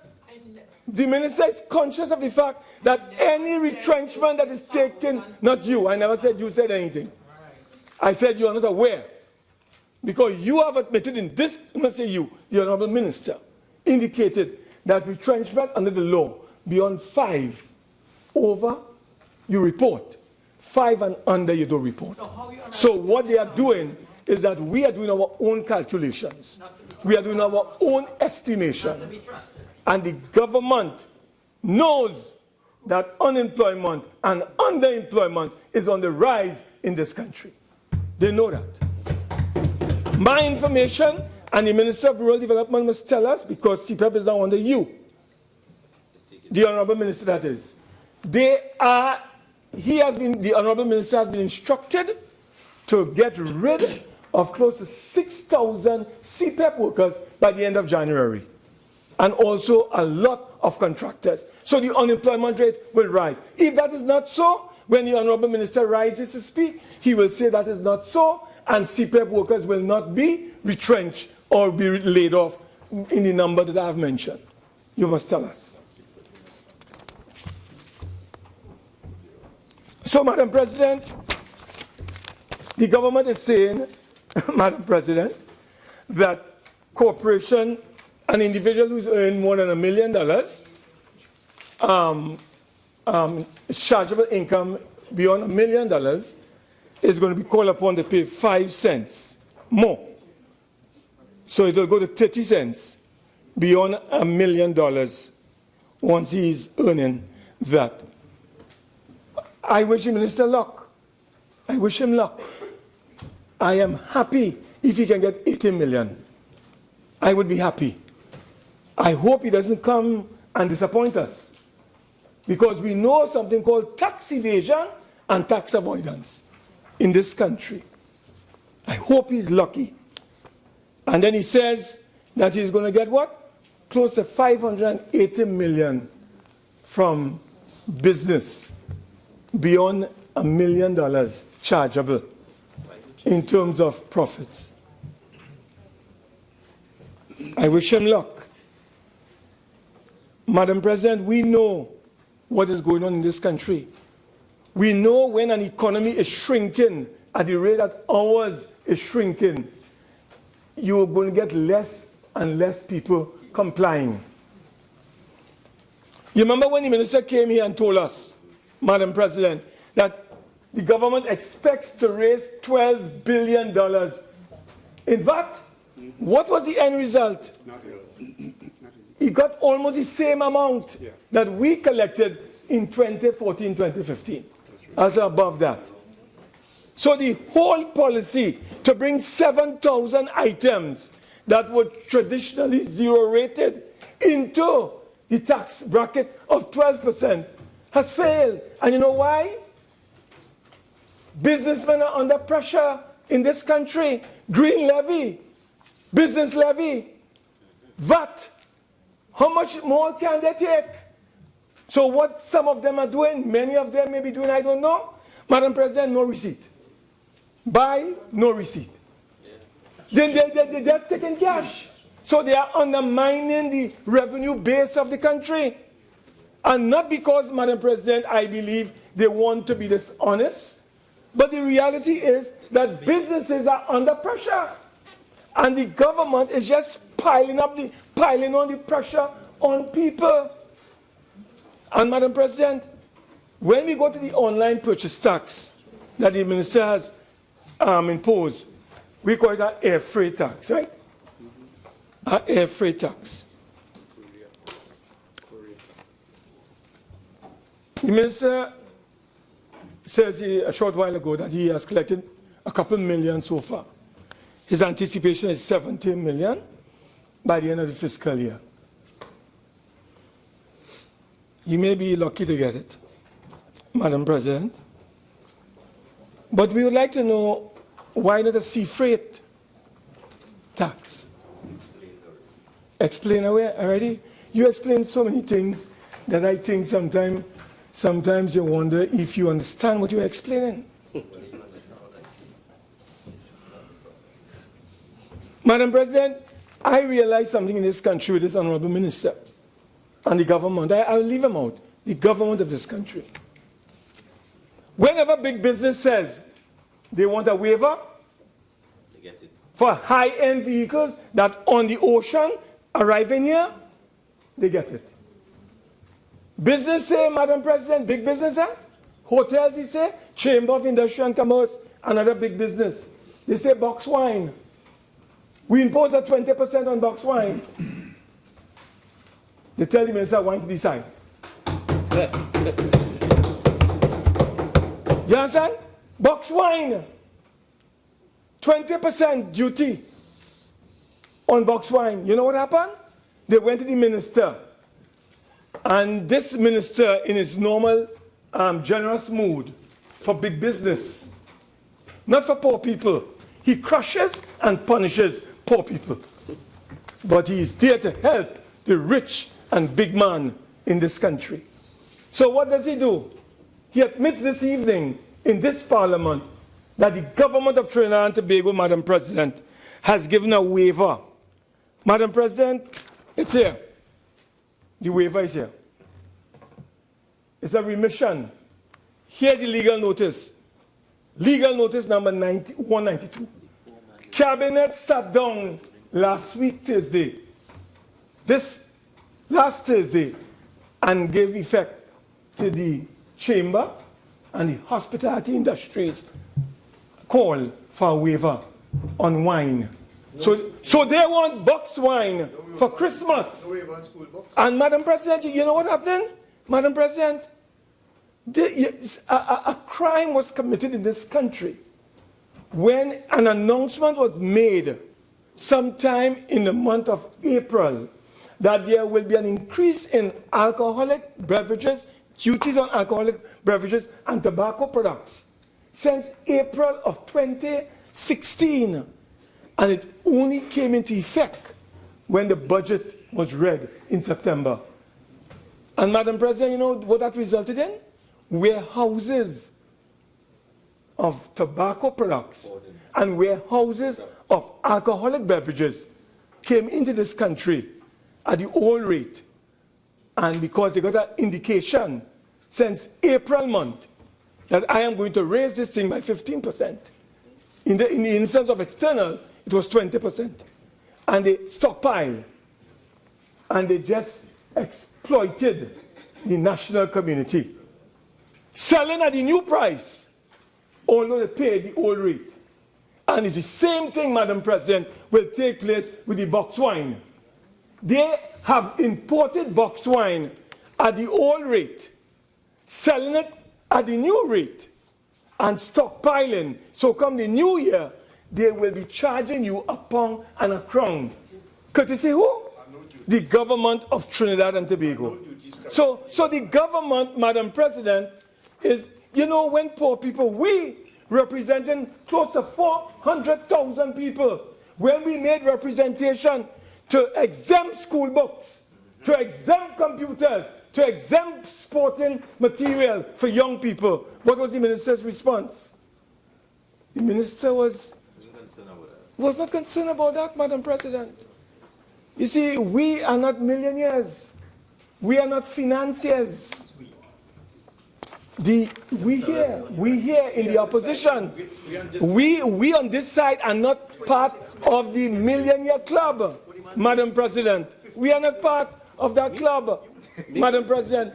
So millionaires, the financiers of the PNM, can get away with this. Madam President, may I read this for you if you didn't pick it up? Because, you see, this was done almost in secrecy. Because I wasn't aware of it. It was brought to my attention that the cabinet 2 weeks ago deliberated on this matter. And they granted a waiver and they only approved it last Thursday. That is what we understand, Madam President. No, I am saying, Madam President, that here it is, you have online purchase tax where you are punishing small people.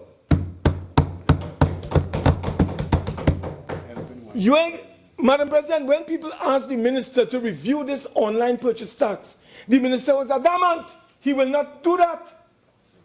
But big people, super elite, the business class, who have them under control. Mark. Madam President.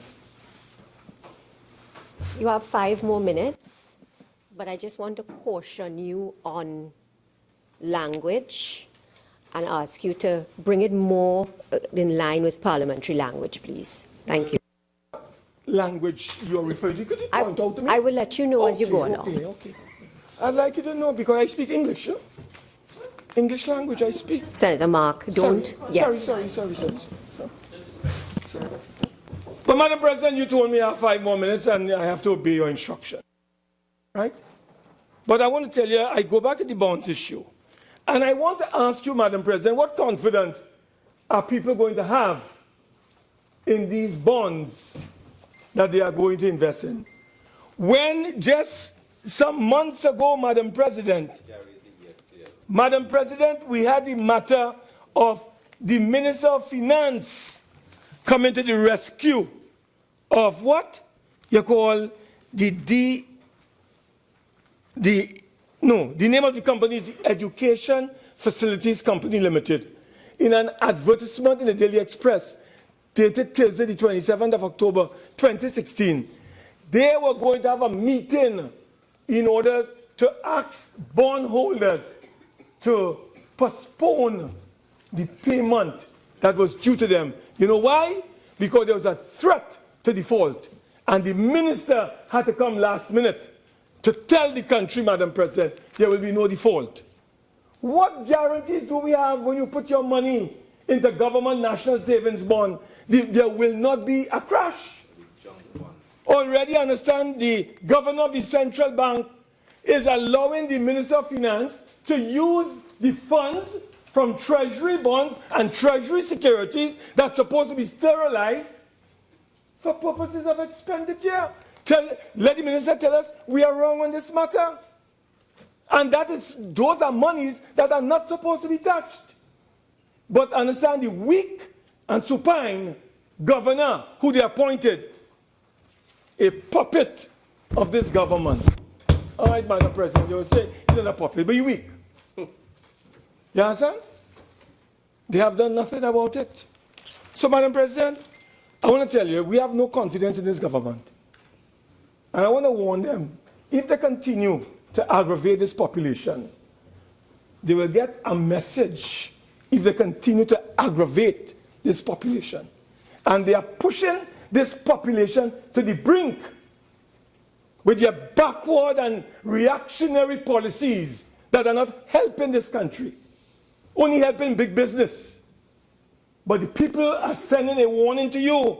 You cannot continue to terrorize them, harass them, hurt them.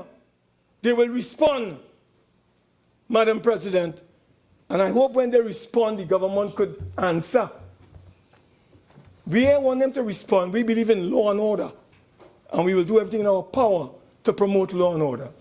But when you drive people up a wall, Madam President, there comes a time when they would say enough is enough. So as far as we are concerned, the government under this Prime Minister and under this Minister of Finance literally is in pre-collapse. They're in a state of pre-collapse. Next year, Madam President, is going to be worse. And in closing, I want to let you know, they talk about the dragon dancing. We understand the dragon car dance. The dragon car dance. Because the agreement that they signed in Venezuela is a major hoax. It's a hoax, Madam President, because the National Assembly of Venezuela has to approve that. And it has not gone to them. And they have given a warning that anyone who has signed that agreement, including our Prime Minister, has committed a crime. I don't know what they meant by that. That our Prime Minister and whoever signed the document has committed a crime. That is in the papers, Madam President. So we want to know what this government is about, fooling people. So, Madam President, as far as we are concerned, this is a continuation of a failed arrangement. There is no benefit for the poor people in these measures. This is for big people, super elite, and this government is rolling and tumbling over to see which big man they could help out the most at the expense of the small people. But we will continue to defend the people. And, Madam President, in closing, the masses have sent a message in the local election. Which you lost? Yeah, you win. You thieved the elections. So, sorry, I withdraw. I withdraw. Senator Mark, yeah. Your time is up. Okay, thank you. Senator Mahabir. Thank you very much, Madam President. Madam President, I would like to focus on the issues at hand. Well, there will be some old talk as well, but the issues at hand. And first, Madam President, let me delve into the subject of the finance bill. And the minister is, in this piece of legislation, seeking to amend the law so that, in effect, the corporate tax rate is going to increase from 25 to 30%. True, it is on corporations which earn $1 million and more in profits, but to a large extent, even small-sized corporations can be expected to earn some $80,000, $85,000 a month in profits. There is therefore an increase in the corporate tax rate, and one understands the reason for that. The minister needs to earn revenue.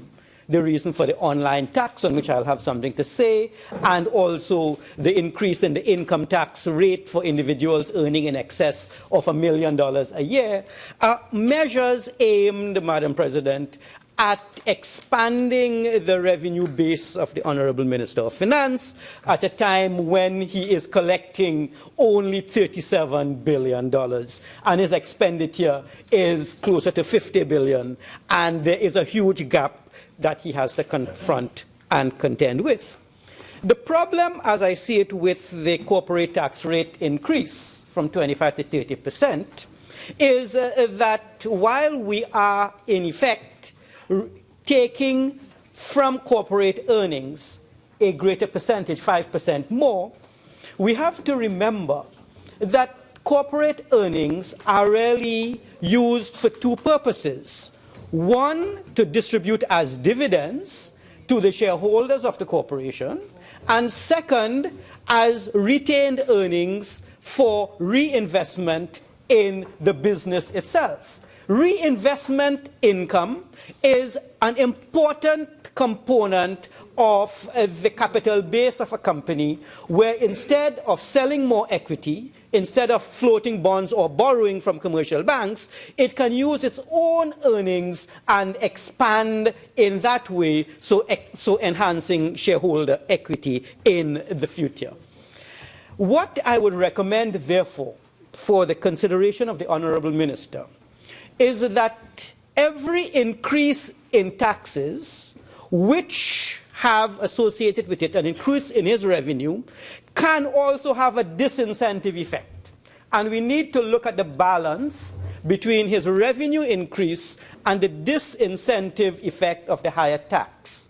My recommendation, therefore, given the need for economic diversification, and the minister did indicate a company, a manufacturing enterprise conglomerate in Trinidad and Tobago, which earns its own foreign exchange, and we really would like more and more companies to follow that model so that there would be less reliance on the foreign exchange earned from oil and gas for the manufacturing and commercial sectors in Trinidad and Tobago.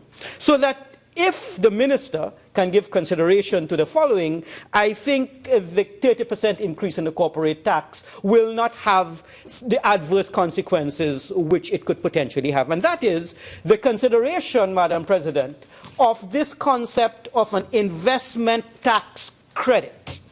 It does not currently exist in the jurisdiction of Trinidad and Tobago. We have accelerated depreciation allowances. That's a different accounting concept which gives some treatment to businesses.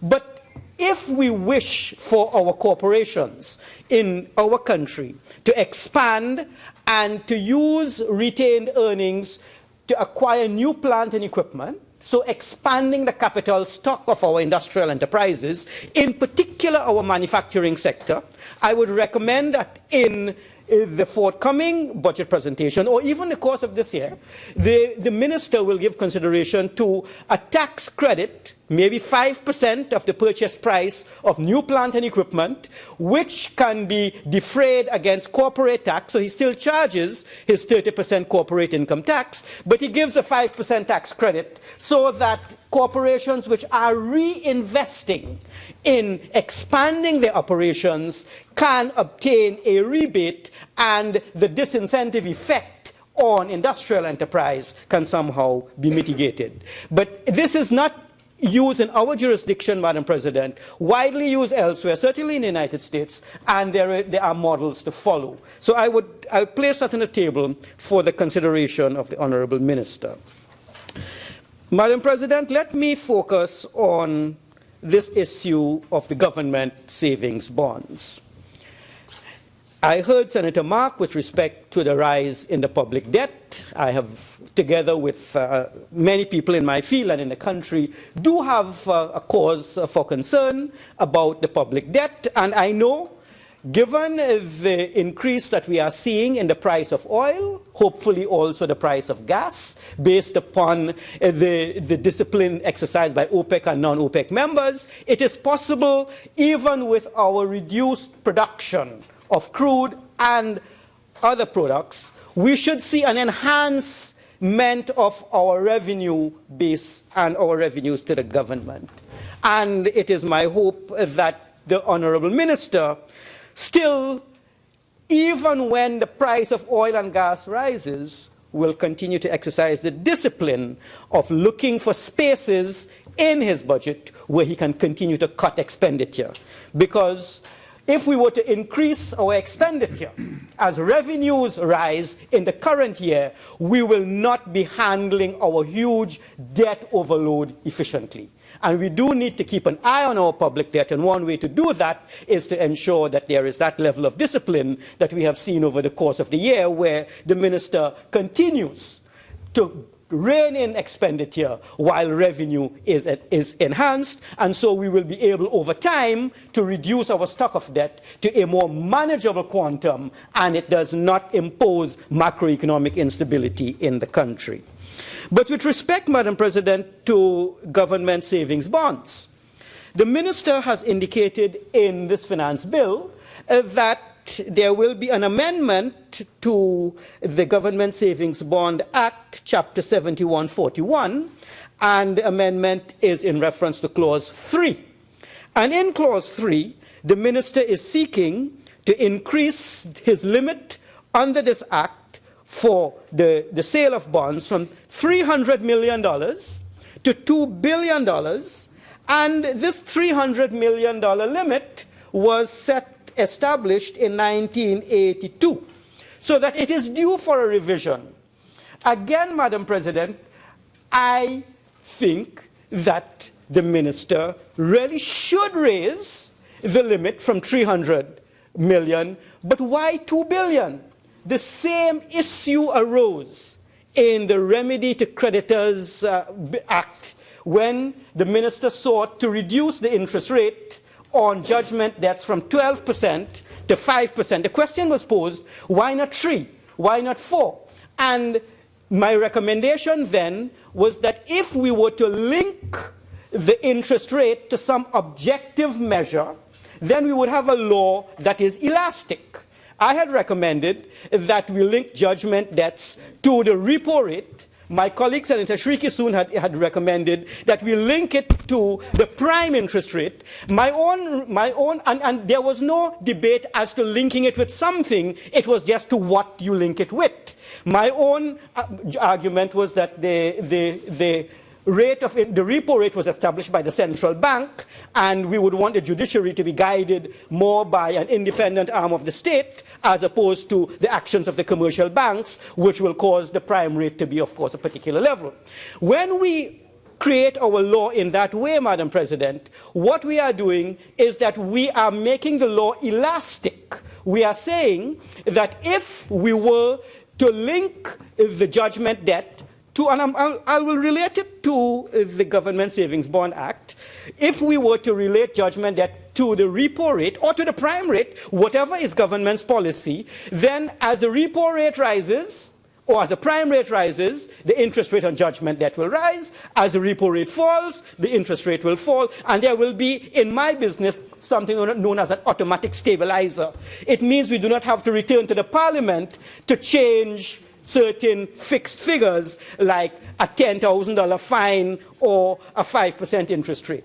In that vein, Madam President, in an attempt to make the law elastic and relevant and capable of handling the realities without having the minister having to return to the chamber to seek permission, I would recommend for the honourable minister that the increase in the bonds that he could issue under the Government Savings Bonds Act, there should not be a 300 million to a 2 billion, but rather he should consider, in my opinion, increasing the amount of bonds he can issue under the Government Savings Bond Act as a percentage of the statutory borrowing limit. If the statutory borrowing limit is currently around 50 billion, the minister may say he would like to amend the act such that the limit of bonds that he can issue under this act will be no more than 10% of the statutory borrowing limit, or 5% of the statutory borrowing limit, as according to his own policy in the Ministry of Finance at this time. So that if the statutory borrowing limit, say, is $50 billion, amending Clause 3 to change the 300 million to say 10%, or an amount not greater than 10% of the statutory borrowing limit, means that the minister can issue bonds up to 5 billion. He can issue 2 billion, he can issue 3, he can issue 4 without returning to the parliament. If the statutory borrowing limit rises to 60 billion, the minister then, in the amendment, will be able to borrow up to 6 billion, and he has wider flexibility. It is left up to the minister as to whether he would like that flexibility to issue bonds based upon that ratio. The ratio then will be more reflective of economic reality. That is for the minister to consider. But, Madam President, since the minister is amending Clause 3 of Act 7141, I wonder why he did not see it fit to amend Section 2A as well of Act 7141. May I, Madam President, with your leave, quote on Clause 2 of this Act, because he is amending 7141 Clause 3. So, according to 7141 Clause 2, and I read, in this Act, bonds means the savings bonds authorized to be issued under this Act and includes tax-free housing bonds so issued. So, under the $2 billion the minister is seeking approval for, a component of that will be housing bonds, or can be housing bonds. The minister can decree that during the course of the current fiscal year, he is going to issue out of the $2 billion, maybe $500 million worth of housing bonds, and he has the housing bonds targeted for people who would like to buy these bonds to purchase property.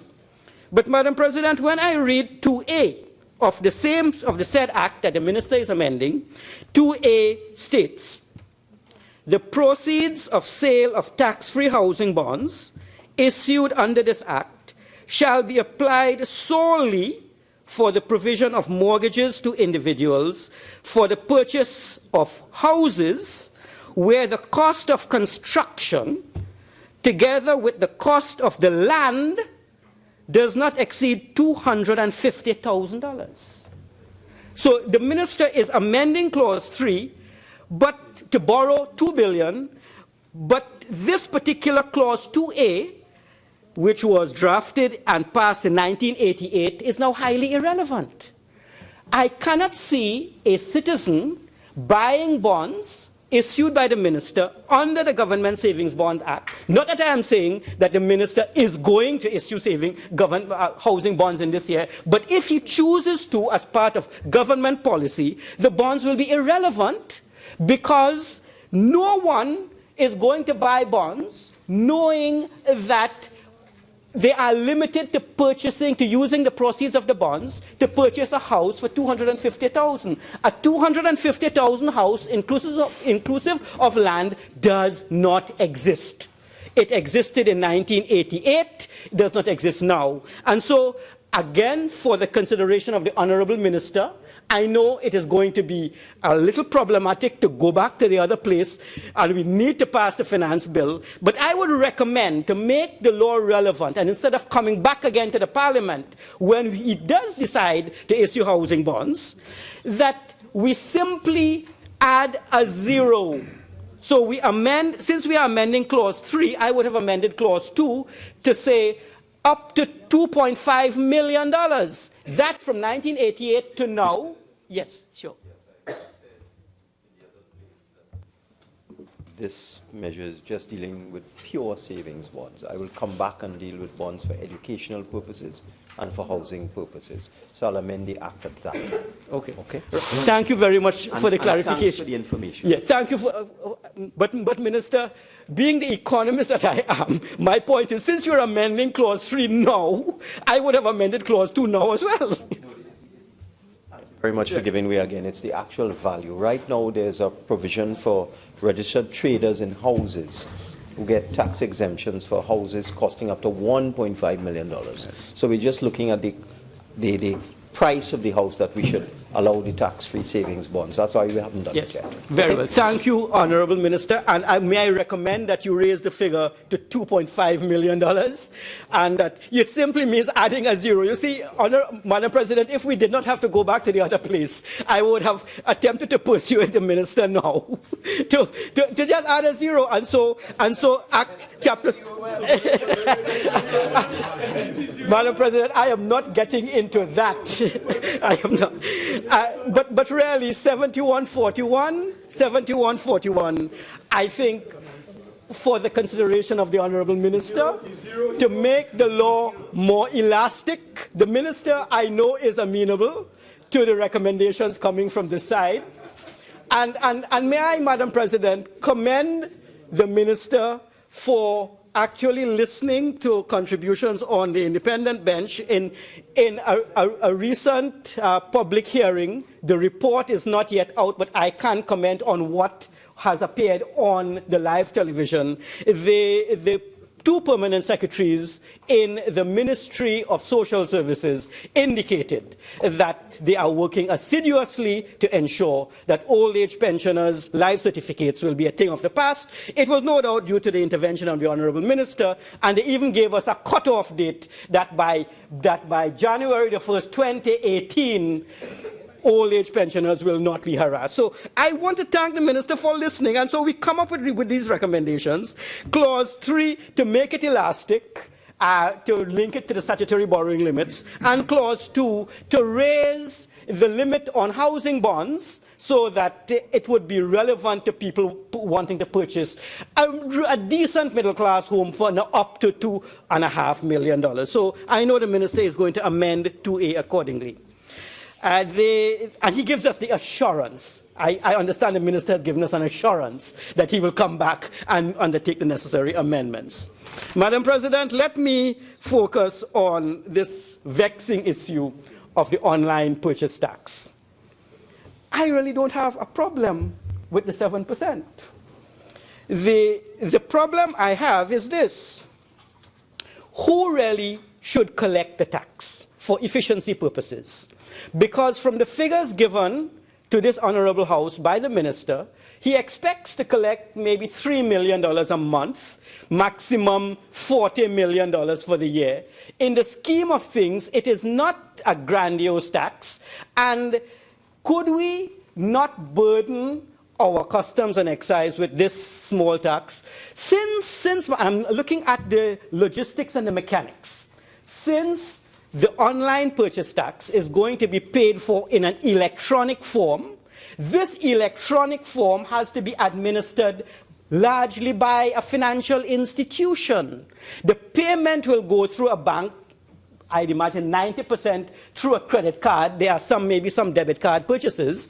But since the bank itself, Madam President, Honourable Minister, since the bank itself has all the information, and since we pay for our online purchases to the bank, could the bank not be charged with the responsibility of adding a 7% to this online purchase so that the bank collects what is due to it and it remits the 7% to the minister on a monthly real-time basis. And if the banks, Madam President, say that it is going to be too complex, I will recommend a number of software companies to the Honourable Minister. He could recommend to the banks whose business it is to ensure that banks and mortgage companies and insurance companies actually make timely financial payments. There are a couple of corporations, and Madam President, we collect the tax as soon as an individual pays his online bill. The bank collects it and simply on a monthly basis surrenders it to the Board of Inland Revenue. And we leave the customs and excise. Madam President, can I get a little quiet? I'm making some valuable points, you know. Madam President, I know it's in the season of good cheer. I myself am bringing out the good cheer. Right? But really, and Senator Roach is saying the banks may charge a tax for paying that tax to the minister. But really, there are software companies around which will write the relevant software. And I'm coming to another area in the public interest, because I think the banks, for all the money they make, are not doing enough for the people and for the Honourable Minister. So that I am sure the Minister would love to get his 3 million, whatever, on a timely basis, on a monthly basis. The banks collect it, the computer simply transfers it from bank to BIR, and we bypass burdening Madam President, we bypass the shipping companies, customs, and we leave customs, and we leave the Board of Inland Revenue, and we leave the other tax agents to actually increase collections. We are increasing taxes on individuals earning $80,000 a month and above. But really, there is that huge space that the minister needs to exploit, and that is the collections, the efficiency of collections. And my view is, if we could unburden our collection arms and increase efficiency in collections, then we could simply increase the efficiency of our tax apparatus. And we may not even need to add an extra 5% on individuals earning $80,000 a month and above. But on that issue of the banks collecting the online tax, again, they have a record of all the payments because it is electronic. An individual does not have that, and a corporation does not have that. We need to go through the banks, and therefore they have the information they can collect. But an issue has arisen, Madam President, in the public domain, and I think we can address it also using the banks. We are seeing now this furor about bank fees, the fact that you have to have in certain banks $50,000 in a checking account to avoid a $25 a month fee. They are collecting fees. You are paying for the privilege of being a bank customer. Madam President, we have a problem with respect to our small gas stations. And let me at the outset say, I have absolutely no friends in the gas station business. I know no one, so I have no interest here. However, I have seen the problem, and the small gas stations, and there is a definition from NP. I think it's a station selling something like 5,000 liters and less in a period of time. I don't know if it's a week. So that there is the definition of a small station. The small stations operate on very thin margins, because for every $100 in gas I buy from them, I think only about $96 about $4 of that may belong to them, and the 95 or 96 will be remitted to the NP for the cost of the fuel itself. The thin margins under which they operate means that they cannot turn a profit given rent, electricity, labor, and miscellaneous costs. It is on that premise that the stations indicated that they were not going to receive payment via debit and credit cards. But the reason is the fees on the credit card and the fees on the debit card are 3% on a credit card, and I understand something like 75 cents every time you use a debit card purchase.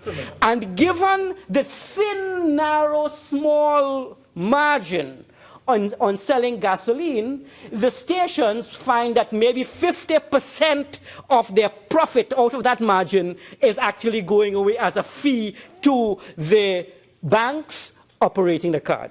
Madam President, my recommendation is this. And I want to support my colleague, Senator Mark, in this regard. The Minister of Finance, as Minister of Finance, has a direct relationship, working relationship with the Governor of the Central Bank. And the Governor of the Central Bank has a direct regulatory oversight role over commercial banks. They obtain licenses from our governor. Without the license issued by our governor, they cannot function and make the hundreds of millions of dollars of profit. In that context, I would like to use this opportunity to prevail on the minister to do the following. Small gas stations, medium gas stations, and large gas stations are really convenience stations. They supply a commodity, not that I choose to buy it, but they supply a commodity that I need to buy. I don't go to a gas station because I want to shop. I go to a gas station because my car needs fuel. And without the fuel, I cannot move.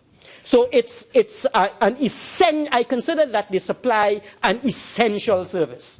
In the rural areas, in the small areas, in other areas, the smaller stations do supply this essential service. And I think it's in the public interest that they should earn a decent margin. First recommendation, I would like the Honorable Minister to give consideration that they will get a higher margin.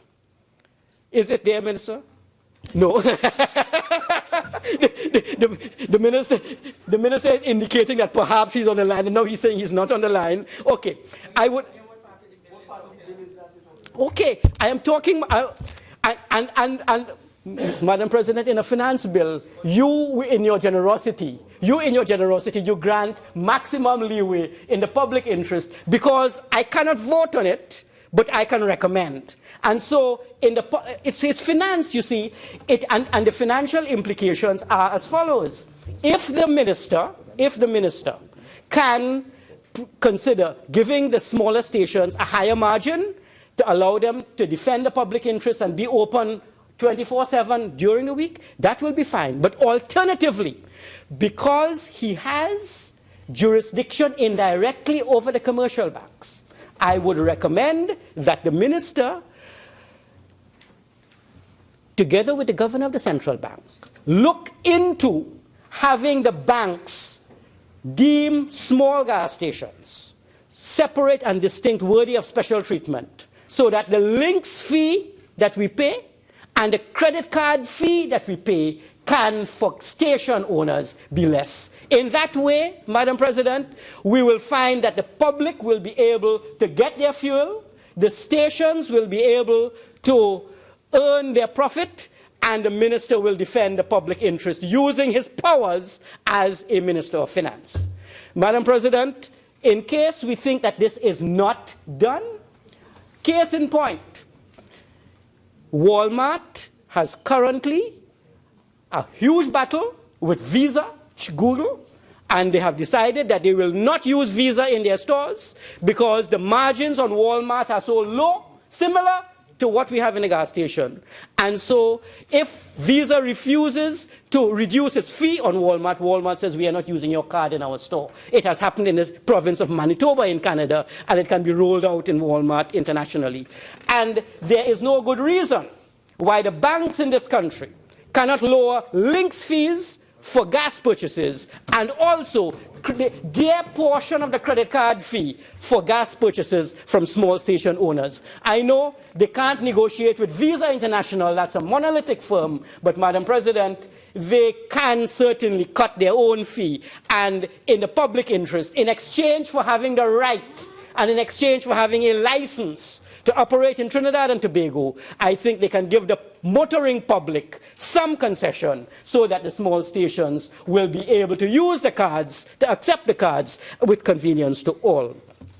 Madam President, let me focus again in the public interest. And the minister will point again and say, where in the act and where in the right? Minister, there is, you mentioned, Minister, I know you take me on, and I know you are recording it all, and I know you're going to do something for the small stations and for the people, because I know you will do that, because the people are listening and they would like it to get done. And if I were in politics, I would certainly, I kind of giving it thought, but Madam President, giving it some thought. Madam President, and I think I will save my deposit too. I can't say I will win. Madam President, there is reference in this bill to the miscellaneous tax 7701. The minister has powers to collect a range of taxes under the Miscellaneous Tax Act. And it is under this act that the online purchase tax falls.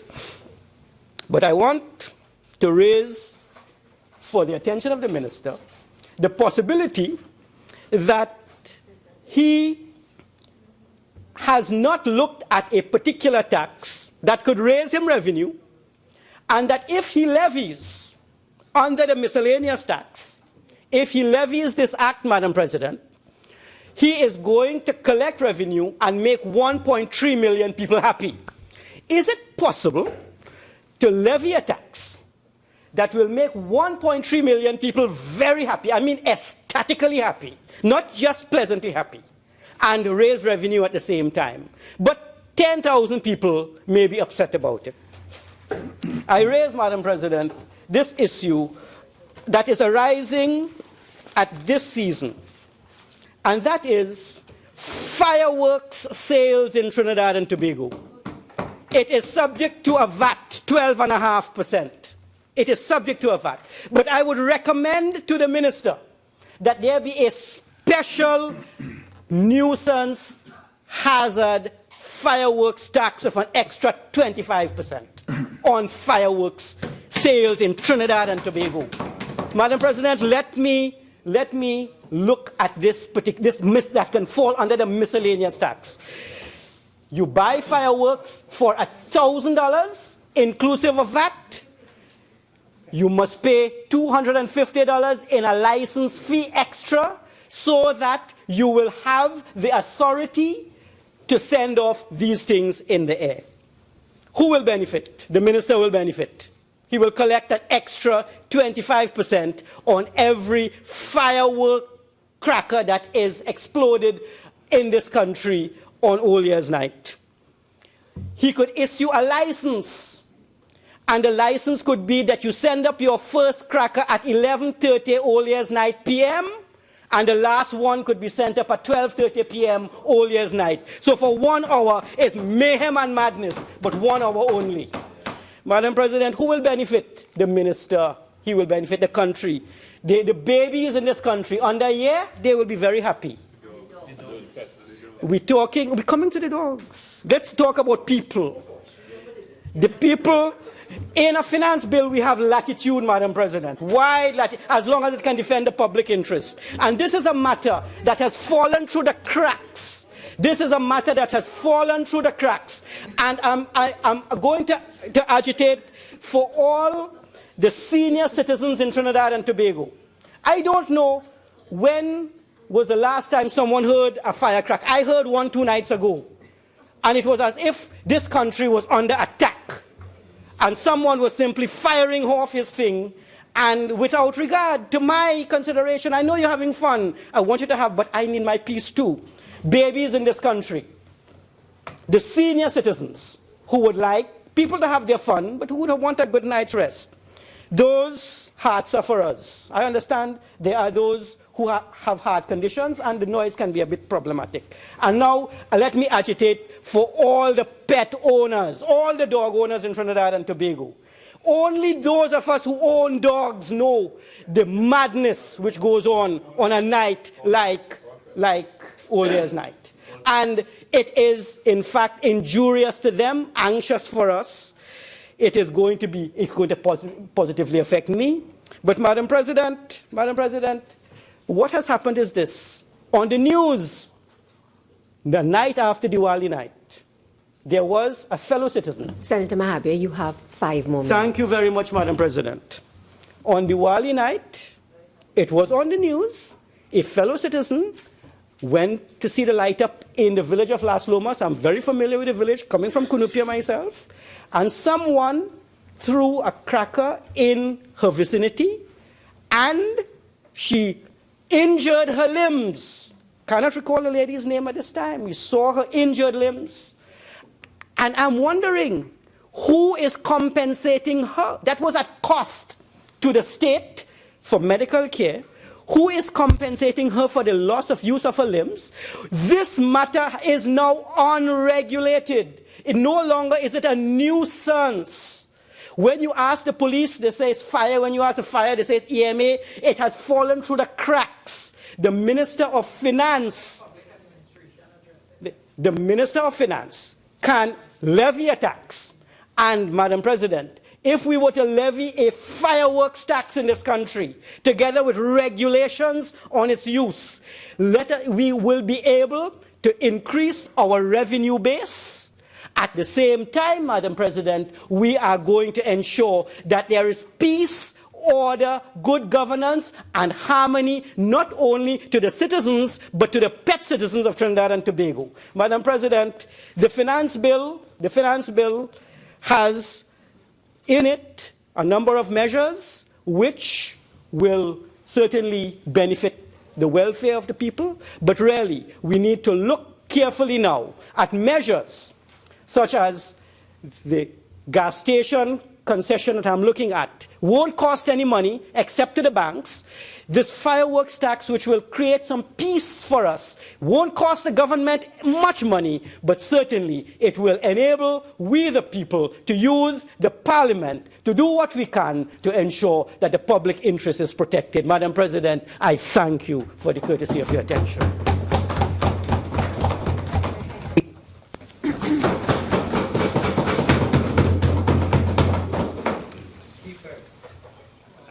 See, they all perk up as soon as I rise.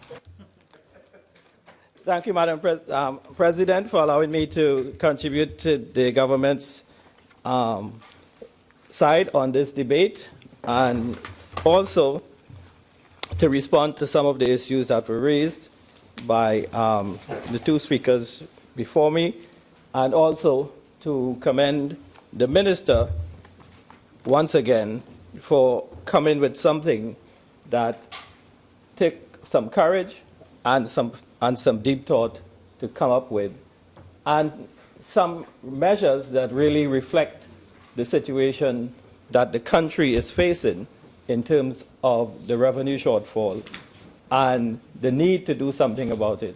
Not just do anything, but something measured and something that is done with a certain degree of equity. And I will elaborate on that point a bit later on. But during my potentially brief contribution, because I'll take a cue from the minister himself and won't necessarily be long, but there are some critical points I do want to make. And in terms of the general debate on the issue of taxation and what the minister has proposed in comparison to what exists internationally, because we do not live in a vacuum, and we must take into consideration what is the trends and what has been going on in the world economy.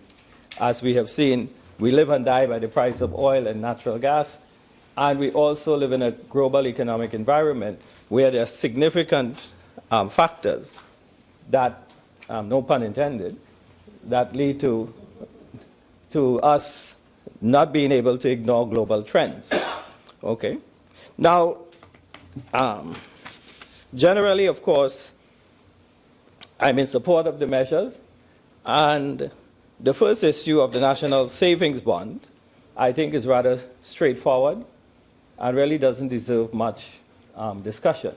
I think it's it's a welcome initiative. I think most of us here would agree there's nothing harmful in the issuance and the increase in the amount of national savings bonds that the minister is requesting.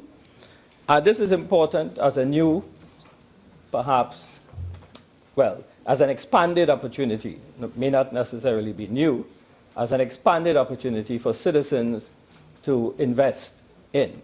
As we all know, most of us here, of course we know, that there's a very limited range of investment opportunities in this country, especially for small and medium-sized income earners. Right? There's very little at stake. In fact, even some of the big companies have struggled to find investment for their income. And particularly, the small people who have their deposits, as we have often heard, the criticisms coming from the independent and the opposition bench. And in many cases, it's something we all know, that at the banks you get very little interest on your deposits while you get nailed on loans. And it's something that I personally have been commenting on for many, many years, long before I got involved in any form of politics. The interest rate spreads at the bank and it has been something that has been noted since the 1990s. Even the IMF has written reports in which they raise concerns about the widespread in Trinidad and Tobago in particular, going back to 1997, 98. So this is not a new issue. And we definitely need to do something to address that.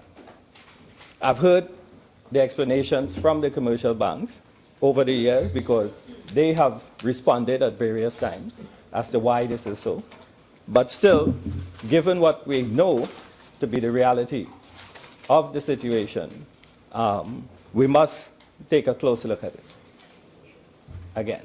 And in order to give the small person, I don't want to say man or woman, an avenue to earn a reasonable rate of return. Right? So if that is the case, and that is the intention of the municipal bonds and so on, then there's nothing really to complain about on that issue. Of course, that's a way of the government raising revenue and in borrowing from the public. And once we know that the average person can get a better rate of return than what they get in their savings accounts or their checking accounts, well, of course, checking accounts, savings accounts now are merged into things called multiplier accounts and so on. Whereas in the past, they used to be separate, and you earned a slightly higher rate on your savings or little or no interest on your checking account. In fact, in many countries, interest on checking accounts was strictly forbidden in times in the past. So there is no real issue there, even though Senator Mark tried his best to make a meal of it. Even he and all couldn't get any real purchase on that note, you know. And some of his typical alarmist rhetoric remind me of the whole fake news debate that is going on in the U.S. right now, you know. Yes, in which, you know, people just say things without any proof or any real evidence, and it just gets perpetuated through the system, and only to find out later down the road that it has really no basis in reality, and so on. And then by that time, the damage has already been done. So the fake news takes on a life of its own. So I recommend the careful scrutiny of the fake news debate for Senator Mark. Now, on the issue, the more important issue today that we need to discuss is the issue of the taxation, which I think is a very critical issue for the country to take note of, because taxation and these is perhaps one of the reasons for being of a national government, because it is through taxation and the raising of revenue that the government is able to finance its operations and provide goods and services for the people. Now, I am saying this, and many of you might say, yes, yes, we all know that's true. That's a very simplistic thing you're saying. You're not saying anything deep when you make that comment. But really, around the world, especially in the last 30 to 40 years, we seem to have forgotten this. And in many big industrialized countries and in Western think tanks around the world, there seems to have been this notion, well, the government should work itself out of existence by decreasing all forms of taxation and, getting out of trying to do any kind of social planning or social construction, and paying very little attention to issues such as equity in the system. Because what you have had over the years, especially in the last 30 years or so, is a tendency to go towards more regressive forms of taxation. Meaning that when you have a regressive tax, it's a single tax, it's a poll tax, VAT, or a flat tax rate that applies to everyone across the board. Any flat tax is inherently regressive because the person with a small income pays 25%, the person with a high income pays the same 25%. Clearly, the person with a high income would be much better off at the end of the day. This is what regressive taxes do.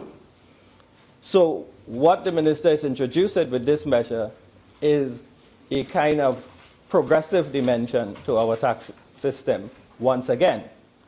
I say once again because this, in the earlier part of the 20th century and towards the middle, this was taken as a norm, that taxation should be based on the doctrine of progressivity, pay as you go, meaning that the higher income you make, the more you pay. Unfortunately, with the advent of neoliberal thinking back in the 1980s, coinciding with the rise of Margaret Thatcher in England and Ronald Reagan in the US, there began a shift away from this principle that a government and a society should be concerned about equity and fairness. Right. To this notion that, well, no, you should tax the rich less and put the heavier tax burdens on the poor and the working class people. And this has been the net effect of what is happening. So regressive taxes generally go hand in hand with income inequality. And this is what we have seen over the last 25 to 30 years, especially. The rise of income inequality across the globe has been staggering. And I've been teaching this in my economics classes at UWI for a long time, so I know it quite well. It has been staggering, including in the United States and in Britain. And even big capitalists like financial wizards like Warren Buffett. I saw him on Bloomberg a year ago expressing serious concerns about income inequality in the US. He was sounding like an old-fashioned Marxist, say that the Americans should do something to address this issue of the widening gap between the haves and the have-nots. I was astounded to hear Warren Buffett sounding like this. Yeah. So, it was there. You could go back and check yourself. So these people are aware of what is happening in the world in terms of the widening gap between the haves and the have-nots. And all of this coincided with a period of neoliberal thinking, economic policy, and programs that were pushed to some extent in the domestic economies in the US, but really largely in the developed and developing countries. And we were victims, I would say victims, in quotes, of this same kind of neoliberal thinking when we joined in the trend around that was taking place by eliminating the progressive nature of our tax system, right? Where you had this shift towards regressive or flat taxes, where everybody paid the same percentage. And somehow this was projected and pushed as something good for economic development and economic growth. And we have seen the consequences of it over the years. Now, flat taxes, as I said, came from the old idea of a poll tax. A poll tax is sometimes, in the old days, used to be referred to as a head tax, meaning that once you have a poll, you had to pay the tax. And once you had a head, you had to pay the tax as well. So there was no such thing as tax evasion, because the consequences could be losing your head, literally, because governments were serious about getting their revenue. And this flat tax and poll tax system that developed was seen as something that the masses would rebel against in the earlier time. But it has been all switched around now in the last 25 to 30 years to a system where this is actually passed off as something great to have. Right? To get to, instead of saying this is something that we should be rallying against. So it is in this context that I raise the issue of the taxation of the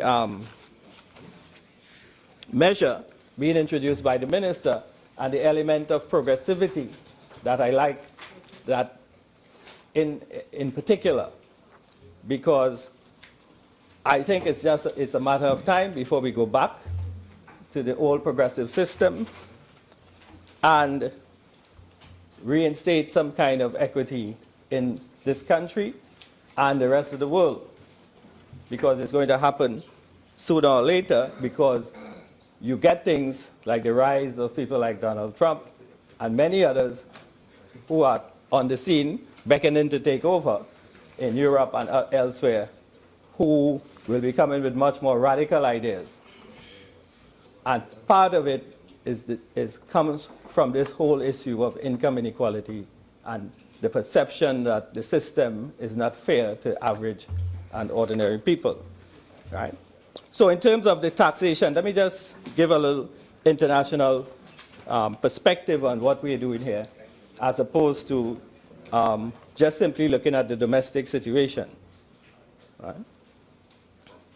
If you look at the corporate taxation around the world, let's look at that first, and then we go to the individual. The United States has the third highest general top marginal tax, corporate tax rate in the world at 39%. So even at 30%, as Senator Mavia pointed out, we would still be almost 10 percentage points below the US, which is the same as Puerto Rico, and exceeded only by Chad and the United Arab Emirates. I'm reading from taxfoundation.org. You could check it yourself. The worldwide average top corporate tax rate, accounted for 173 countries, and tax jurisdiction is, the worldwide average is 22%, and when weighted by GDP, 29 or almost 30%. So we're just about there if we go with a 30% corporate tax. And by the way, while I'm saying that, when this tax was reduced, I believe back under a previous P&M administration to 25%, I think at the time there was a feeling that we might be in for an extended period of growth and positive oil prices and so on. And the circumstances certainly has changed from then. So what was done back then,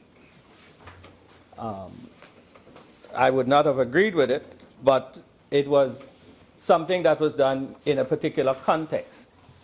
And today we live in a very, very different environment with our crumbling revenue and very low oil prices. Again, Europe has the lowest average corporate tax at 18.7%, but weighted by GDP comes in about 26%.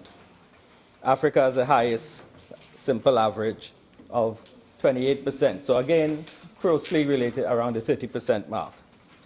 And note this point I was making about the rise on the neoliberal ideology and small countries being victims of this. Larger, more industrialized countries tend to have higher corporate tax rates than developing countries. I wonder why. Right. The worldwide average corporate tax rate has declined since 2003 from 30% to 22.9%. And every region has seen a decline in the average corporate tax rate over the past 12 years. Again, while the average corporate tax rates have been going down, income inequality has been increasing. And whereas, of course, it's simply a correlation, I'm putting it to you that there's a direct link between the two. And so we must take some measures to address these issues. And I'm saying, I don't mind starting here in Trinidad and Tobago and let the rest of the world follow. Now, if you look at some specific highest corporate tax rates, so the top countries comes in places like, as I mentioned, the United States, Puerto Rico at 39%, Suriname 34%, France it's about 35%, and many countries, rich and poor, have higher tax rates than we do. And generally, the industrialized countries have significant levels of corporate taxes. These are the countries that are known for their infrastructure and so on. That's why we call them developed countries in the first place, because they have the infrastructure that we admire. Right? And if you go to the lowest tax rate for corporate taxes, you get countries such as Andorra, Bosnia, Bulgaria, Gibraltar, Uzbekistan, Turkmenistan. Would we want to go towards those countries or towards the previous countries that I called, the developed countries? Right. So all of these countries are countries you would not necessarily want to be in the same bracket with. Low tax countries for, in terms of corporate tax. Turkmenistan, Qatar, Paraguay, places like that, around 10%. The highest marginal tax rates on corporations. Now, the situation is even more dire when we look at internationally what's the taxes on individuals, personal income tax. It's a lesson we all need to pay attention to. Because if you look at countries by personal tax rates, right? Not corporation now, income, personal income taxes, right? Again, the United States comes in pretty high at about 40% marginal tax rate. Right? And it could go, well, that's it for the United States. The average tax rate in the euro area, 42%. Right? And it could go as high as 49% and taxed on a yearly basis. Japan, in particular, Japan 55.95%. Listen very carefully, because these are the countries that have the developed infrastructure. And these are the countries in which a lot of Trinidadians who complain about life here and taxes in Trinidad and Tobago will migrate to these same countries without missing a beat, without even thinking twice. Germany, 47.5%. Highest tax bracket for in personal income. Right? Note, of course, we are 25% and inching to 30% for people above $1 million. United Kingdom, 45%. France, 50%. And could go as high as 59% depending on where your money comes from. Right? Italy, 48%. Canada, well, Canada is close to us, 33%. Australia, a country known for its social programs and its well-developed infrastructure. Australia came in at about 47%. And the place on this list here, well, on this page that I printed out, the income tax rates of Russia is basically across the board at 13% income tax. Right? So what I'm saying here is that in these countries that many of us aspire to and admire, income tax rates are much, much higher than what we pay in Trinidad and Tobago. Right? And yet, we see no problem in complaining about an imposition of 5% surcharge on incomes over $1 million. And we act as though that's somehow that the sky is going to fall down. And of course, in the same breath that Senator Mark accuses us of catering to big businesses, when we put a tax on big businesses, he has nothing to say. Or even finds a way to criticize the government for doing exactly what he's suggested, to ease and to share the burden of the adjustment that we're all going through at this particular time. So you complain about taxes on that might affect small people. Okay. So we put a tax, what is referred to as the millionaire tax.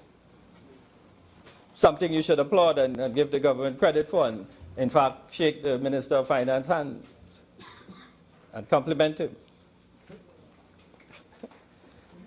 for having the foresight and the strength to come with a bill that a measure that will be unpopular among the wealthy. Right?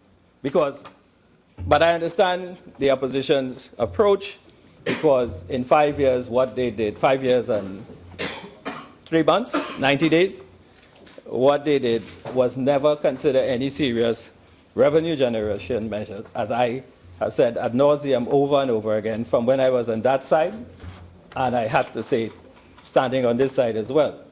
So any kind of tough policy decisions will completely avoid it under the reign of the People's Partnership, and concentrated primarily on revenue, as though it,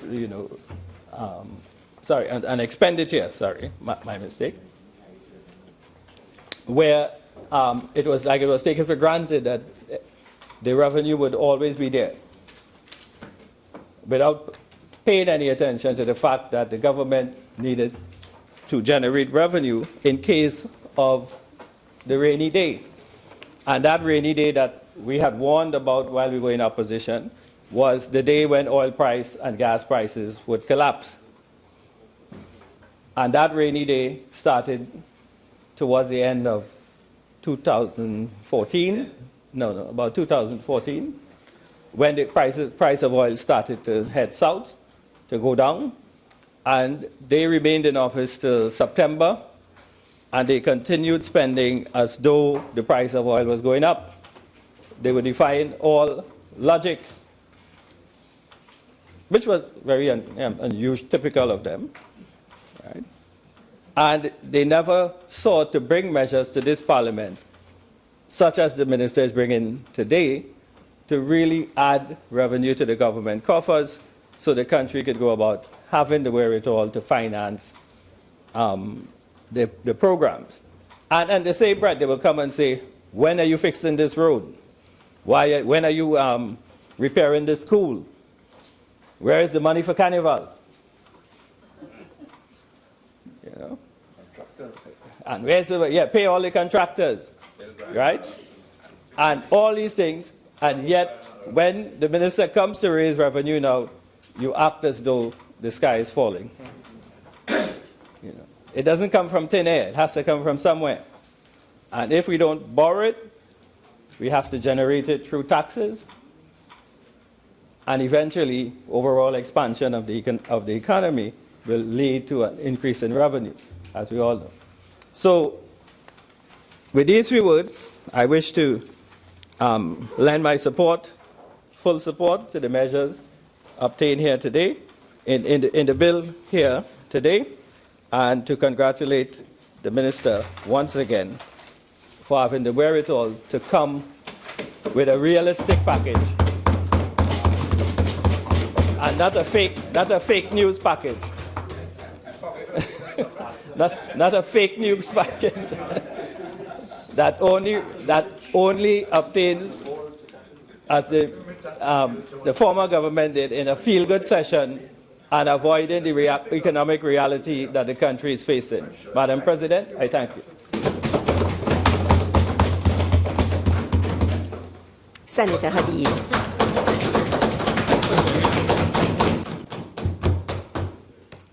Madam President, I'm happy to be back here, although for a short time, as a substitute.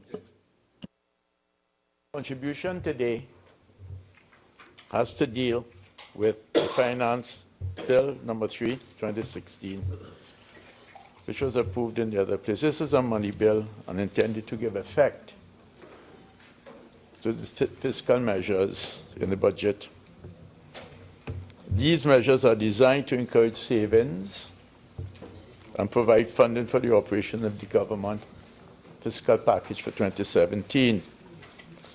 Some of these measures reflect the consequences of the fall in the price of oil and gas on government's revenues.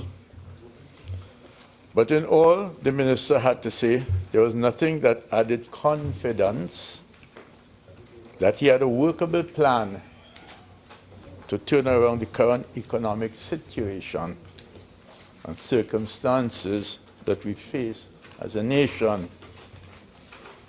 Madam President, let me begin by putting this debate in a proper context.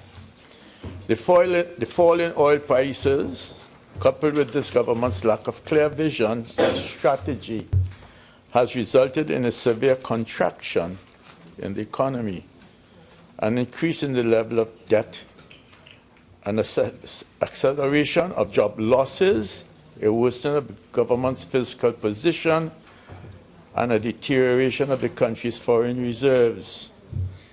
My own expectation is that the contraction that occurred over the first half of this year has worsened, and I'm predicting a massive contraction by the time the third quarter figures are released. I also predict that the minister will withhold the bad news until Carnival Friday, when everybody is not paying attention to the situation. And they have sought to camouflage their incompetence by raising red herrings of our time in office. And in response to Senator Lester Henry's contribution, I will add that the current government has continually sought to place the responsibility for the inability to deal with the problems of the economy of the former government, and I would like to spend a short time of my contribution on this. They have placed little value on the fact that when they assumed office, the HSF had US $5.8 billion and foreign exchange reserves were over US $10 billion. And the debt to GDP was 46%. Very manageable.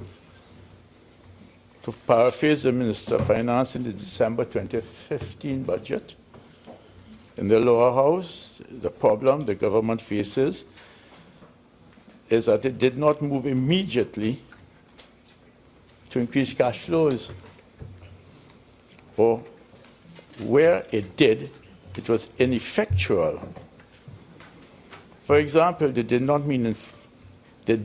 nothing meaningful to reduce expenditure, and in addition, the reduction in VAT and the widening of the tax net was supposed to produce another $6 billion in revenue. For 2016, the minister has projected VAT revenues of over $12 billion. In fact, collections of VAT could be less this year than when we were in government. From the memorandum, the government of the Republic of Trinidad and Tobago published a 3.8 fixed rate bond for auction on December 15, 2016. And looking through this information, what I've noticed is that crude oil production declined by 10.7% year over year. Natural gas production also declined by 10.9%. LNG production fell by 12.2%. Petrochemical production declined by 4.7%. Presently, there are 3 plants at Point Lisa that shut down because the government of Trinidad and Tobago, via the National Gas Company and its chairman, cannot come to terms with the owners of the facility. At the same time, members, at this stage, we will break for tea. Senator Hadid, you've used up 6 minutes, and we will come back at 5 p.m. So we are suspended until 5 p.m.